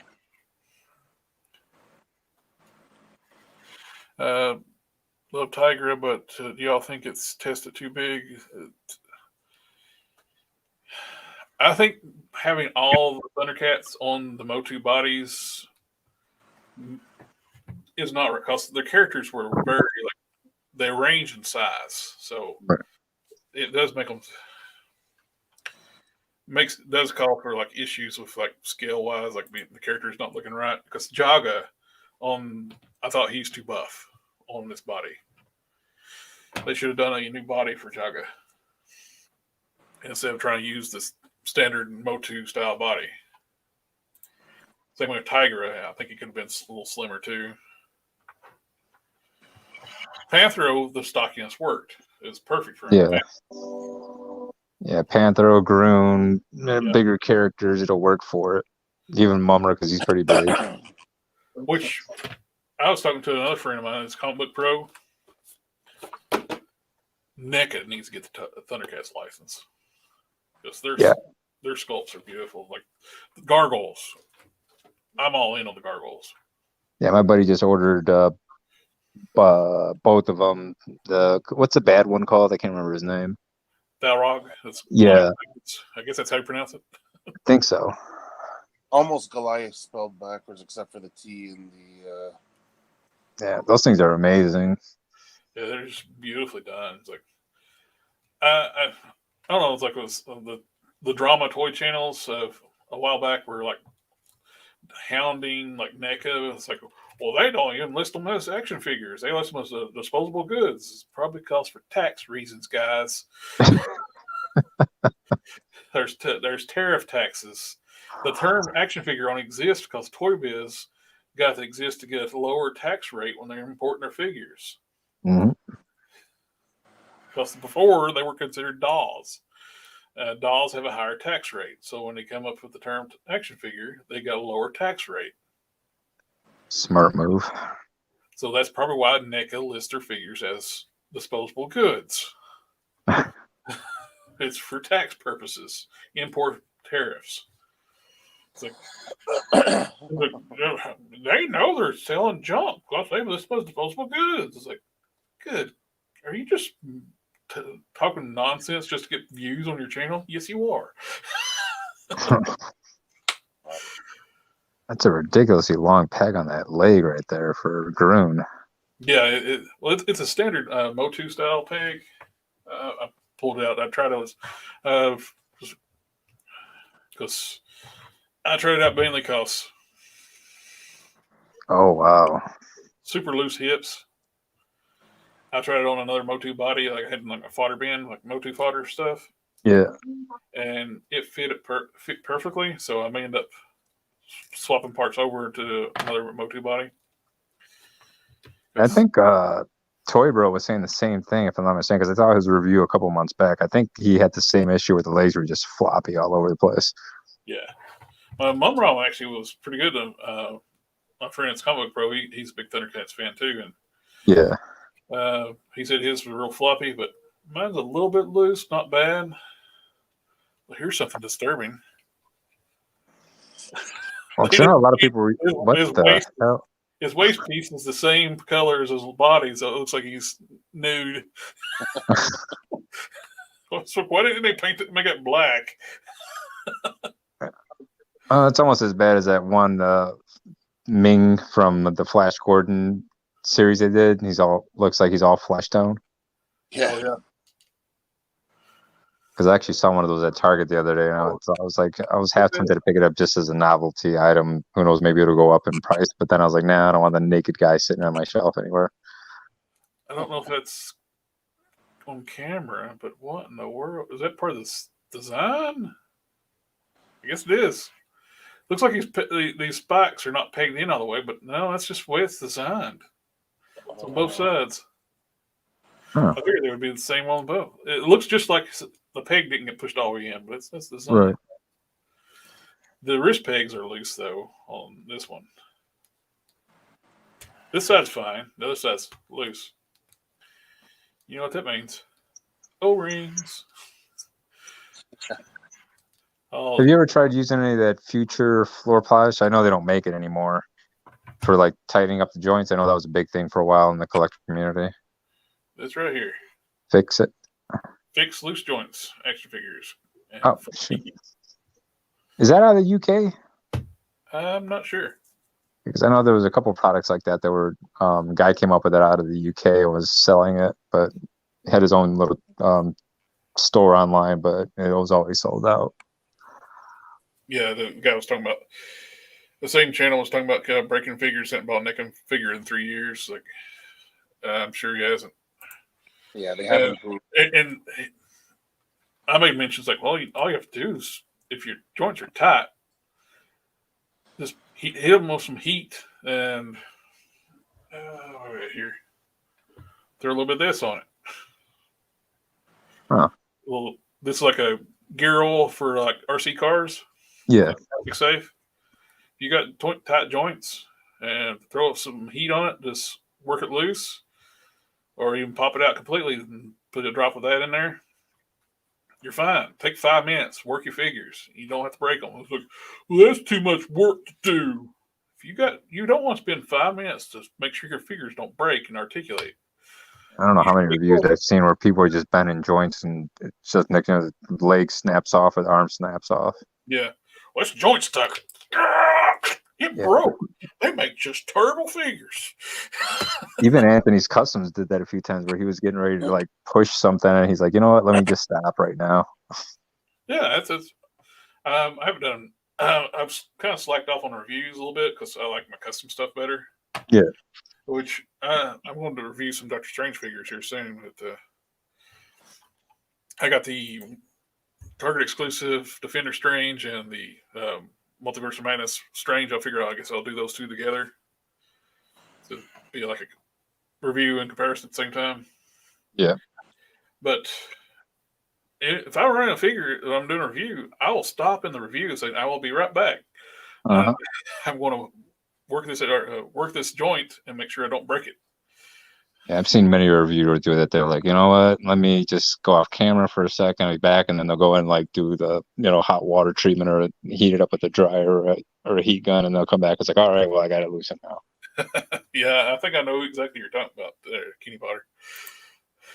Yeah, they were making fun of like Nakon's breaking. Then at the first wave, which I have nothing against Faction Force. I understand stuff happens when it's his first run of figures. Yeah, you have to take a blow dryer and warm up the figures. And my Action Force Sarge, I did the same thing. I heated up the joints, worked the joints, and I added this stuff here to the joints. that was on the Kickstarter for the Sergeant Slaughter from Action Force. So I got the first one, and man, those joints were tight. And I'm like, you know what? I'm going to heat this thing up. There was no way I'm trying to attempt breaking this thing after I just waited all these months to get it. Yeah, absolutely. The same people were laughing about having to work on or complaining about NECA figures, and it's like doing tutorials like, oh, well, you got to heat your Action Force figures up to do this and this. Oh, the same stuff I said to do. I was like, okay. Chartimus Prime actually broke the KO Juggernaut. I heard about that. Yeah, I was watching his review, and he was like, "Well, I was articulating the leg, and the pin snapped." I think it was the left leg, yeah. So he was just propping it in there while he was doing his review while it was standing, so it looked like it was in there. But he managed to snap the joint peg that goes from the thigh into the joint right here. Yeah, he snapped it in half. Hold on a second. I got this is assembled over here. Oh. I'm hoping I can get my parts or something other with those Thundercats. So that Mum-Ra is just a beautiful figure. Yeah.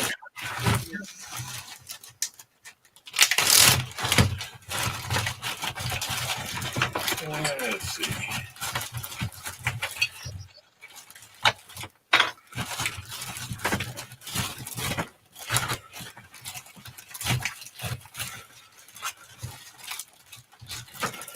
Where are you at? There it is.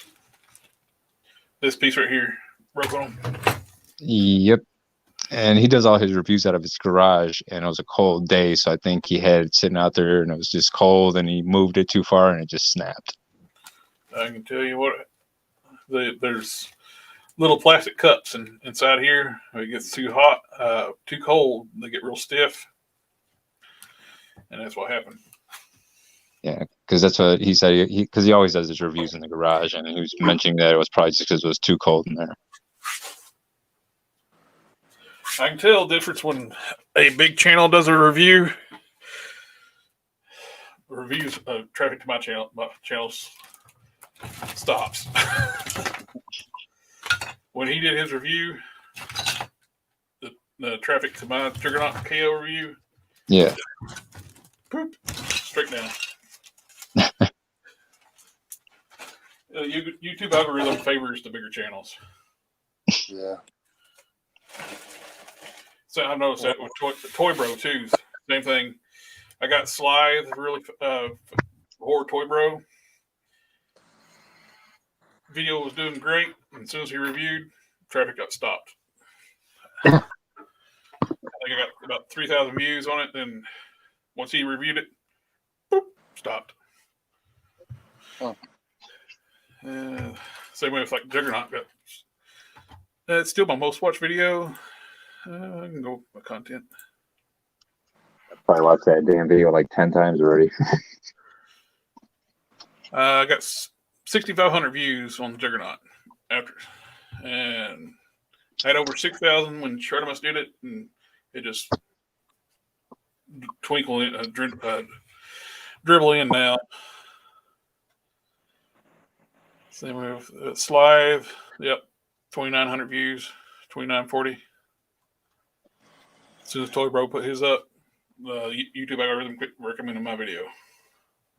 Toy Bro put up the KO Juggernaut? No, he did Slide. Oh, okay. Thundercat Slide. Well, guys, it's been about 3.5 hours. Oh, well, I guess we can call it now. I didn't mean to keep everybody on this line. Thanks everybody coming out tonight, and thank you for going through the process of dyeing figures. It was cool. Thanks.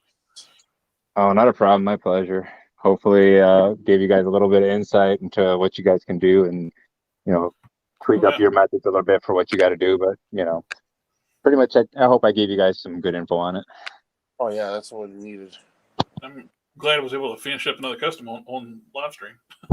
Yeah. Cool.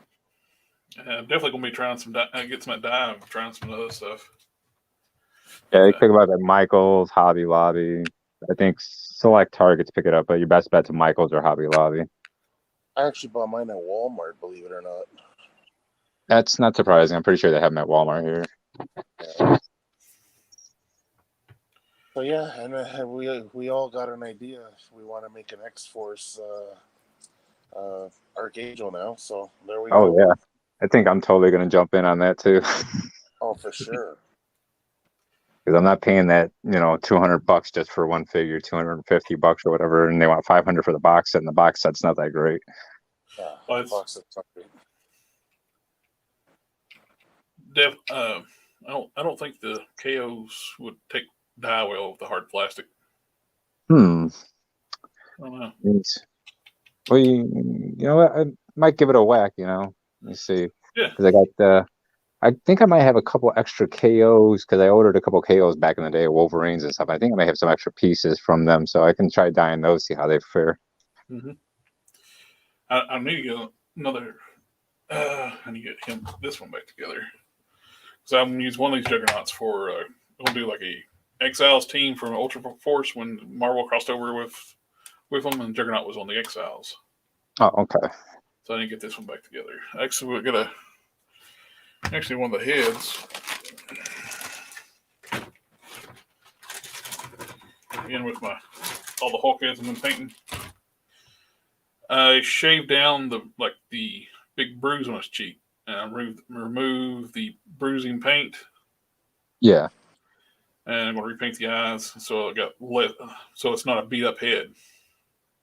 Also, too, put some O-rings in it to raise the head up because I thought it set too low. Right. So it's going to sit up higher. I got that head sculpt from the unmasked Marvel Select Juggernaut. I bought a copy on eBay years ago, but it's too big for those bodies. Oh yeah, I actually got. I was digging through some parts yesterday, and I had that head pop up. So I bought it because I got the Select Juggernaut, on my shelf, but I don't want to pop that head off and use it. I was like, oh, maybe I can find a body that's big enough and I can slap it on there, but it's just a little bit too big. I'd probably have to do a shrink mold in order to get it to fit right. That shrink method from Craftman works great. Yeah, I got to try the shrink one, and then I got to try the enlarging one because I got to enlarge that Nick Fury head from the original Nick Fury figure from the 2-pack. It's just with that sneer, I want to put a cigar in his mouth and put it on the newer body. I didn't have a lot of good luck with the growing one because it's probably just my mold I use. It's like the molds I use to. I'm sure it's got to be a perfect uniform mold, right? Because it's going to grow and shrink at different levels of thickness of the silicone. Right. I'll probably have to have my girlfriend take a look at it because she does molds all the time for her dice. Oh, yeah, that's right. So I have to check in with her and be like, well, here's a shrink method because she saw the Craftsman thing on shrinking and expanding molds, and she was interested in doing it. So maybe I'll let her be the tester, see if she to shrink or expand a mold, and then that way she can teach me the process. There you go. Yeah, I ordered the exact silicone that he used to make sure it worked properly. Right. There's a certain type of smooth-on silicone. Yeah. I tried it with another brand of silicone, and it just did not work. This silicone didn't react well with the mineral spirits. Right. It needs to be that smooth-on. Yeah, and it's pretty much the brand that she used for before, but now since she has to make sure her dice are perfectly weighted, that she has to use a special kind of formula resin now for it. Modestro, now what are the best plastics? Did you say the soft plastics? The what? The soft plastics are the best ones to dye. Oh yeah, they take the dye really well. Okay.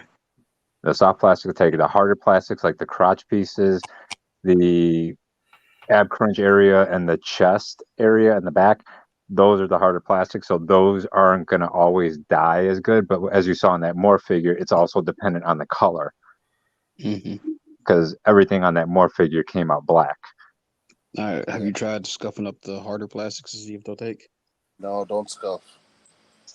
I tried scuffing up the harder plastic, but then the finish isn't as good, and it seems like every time you touch it, there's rub off. What if you put a seal on it? It might work if you put a seal, but you probably want to use like a matte seal so it doesn't, take away from the rest of the figure depending on how you're painting it and whatnot. But when I'm saying it comes off, it's not like it's gonna come off and then you'll see the color underneath. It's gonna consistently come off it's like almost like putting your finger on a piece of charcoal where you're gonna get a little residue. And I wonder if you wash it if that'll happen. Not sure. I think you know what it is though. You don't want to break the mold of the plastic because it goes into the material. So Yeah. you kind of like if you're scuffing it, you're like opening it up. So almost like I guess the plastic will bleed. You if that makes sense. You know what I mean? Yeah, because I mean, with the plastic itself, it's already going to take on the dye, and it's going to retain it. But if you scuff it up, you're kind of taking away the structural integrity of the layer on top. That's exactly why I wouldn't scuff it if I was going to do it. I'll tell you what, I'll do some mad scientist work and see what I can find out. Yeah, I mean, because if you got some extra pieces laying around that you don't care about, just go ahead and scuff it up, throw it in there, and then see what you can get out of it. Because I did that with one piece, and then I was not happy with the result. Yeah, I got you know what it is though? You can always just paint over the parts that don't come out fully black. That way, right? You can match Smash. I'm trying to be lazy, bro. Well, that's what we talk about airbrushing too. It's like want to be lazy, we can start airbrushing. True. Because that way you can coat more layers, and you don't got to sit there with the tedious process using that brush. You can just shoot it, let it set, and then shoot it again, let it set. But it balances out with the cleanup. Yeah. Yeah, I find myself cleaning the brushes up. Yeah, definitely cleaning as a pain in the butt. Yeah, you kind of when you dipped out, you kind of missed. Hulk Smash wants to take that original Archangel, not the new deluxe box set, but that original one, and turn it into an X-Force with dyeing. Are you gonna show it Hulk Smash? Of course, you know what we're saying. You know how the painted parts stay a different color, right? I think you're getting called out. You need to do it on camera. Yeah. Uh-oh. I mean, I show my mug occasionally. No, but what we're trying to say with that is, if you were to dye that Archangel, the parts that are basically painted on will remain a different color from the black. And just go over it. Silver, and it's almost like a stencil. Yep. You already have, you know what I mean? Yeah. I know I'm about to try to make a real cheap Nemesis Prime. Yep. Because even with that torso for the Silver Samurai, the red sunburst thing that's on there, it's still visible. Yeah. So let me see. I think I got it right here. Let me take a look. Well, I know that they said that Hasbro in the factory they use that God dang it. It's like a solvent based paint. Yeah, there you can still see it. Yeah. Yeah, stuff bites So into you can the still see plastic. the pattern of the sunburst. So it didn't paint it. So there's your stencil right there. You can go right over it with paint. No, nice. You can even take some with a pattern like that too. You can take that Tamiya masking tape. Yep. Exactly. And keep your lines nice and tight on there. Yep. So yeah, that's the advantage. That's why I'm thinking that it'll work, because since it's a pretty bright and metallic purple, so I think it'll still hold its pattern and its shape on there once you dye it, so that way you don't have to worry about trying to freehand it. Oh yeah, now, I'm just on how immaculate this man's living room looks. Who, me? Yeah, you. Oh, well, there's just stuff everywhere. This is all X-Men books. 3 or 4 more boxes in there, and then just some figures up there. Huh? I said, looks like a fun collection. Oh, that's all the new stuff that I'm doing. I've got the whole Krakoa Island thing and the X of Swords and everything else I'm on right now. Man, so a question, since you're reading all that. Is Honey Badger back yet? No, and we were actually talking about that earlier. You missed it as well. I'm trying to do a Honey Badger custom. Who are you using? I want to use a Sprite body, but I'm gonna have to shave down all those perforated details in the body. Okay. I was gonna say because I used or I'm using one of the Steph Cuckoos. Okay. I appreciate that, kitty bar. Keen Potter said he likes watching my reviews because I tell it how it is, and a lot of people don't. Why? Because you don't get No, yeah, you do. Hey, what? because you don't figure, so you don't have to kiss ass. Yeah, so which may end up doing a review of my Super 7 figures, even though they're messed up. Like, hey, you give me 2 left legs on Mumra, assholes. Yeah. It's okay, man. Remember that Winter Soldier custom I did, or the Kit Bash / custom? Mm-hmm. So I did a shield for him. So I had to sculpt it on epoxy sculpt. So I dyed the shield black, and it came out perfectly black. But trying to get the paint on there, so I had to rescuff it all down. I got to reshoot it again with some. I'm using just some black spray paint, and then I'm gonna paint the star red and add that onto his accessories. All right. Okay. Cool. Hey, have y'all had any paint rub problems with I think I used Rust-Oleum. Boo, Rust-Oleum. I tried Rust-Oleum as a primer.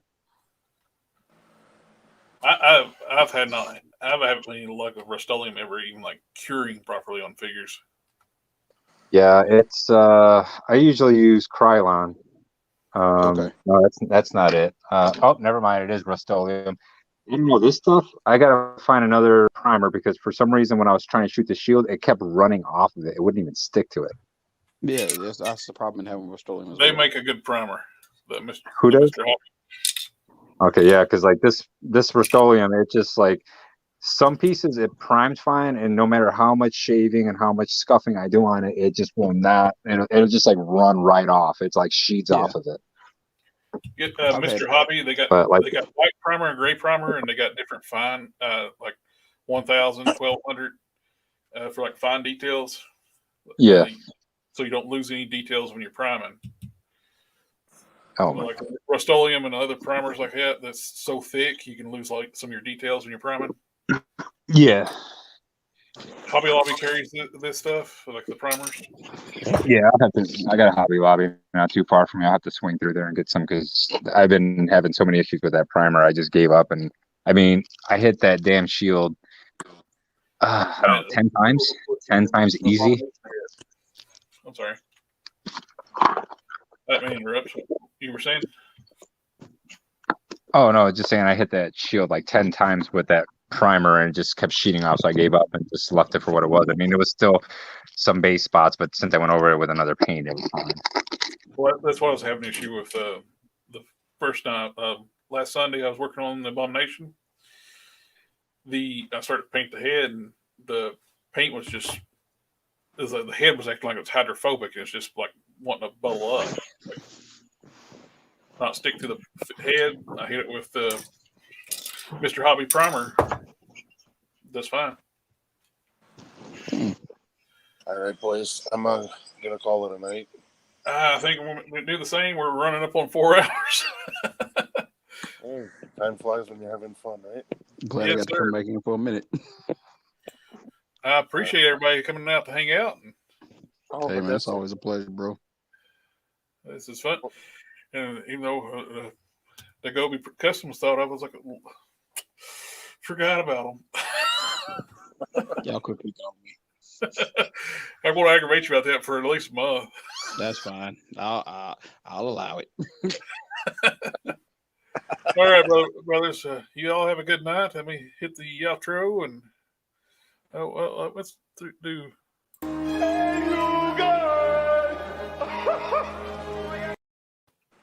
Do that before we go, and y'all have a good one.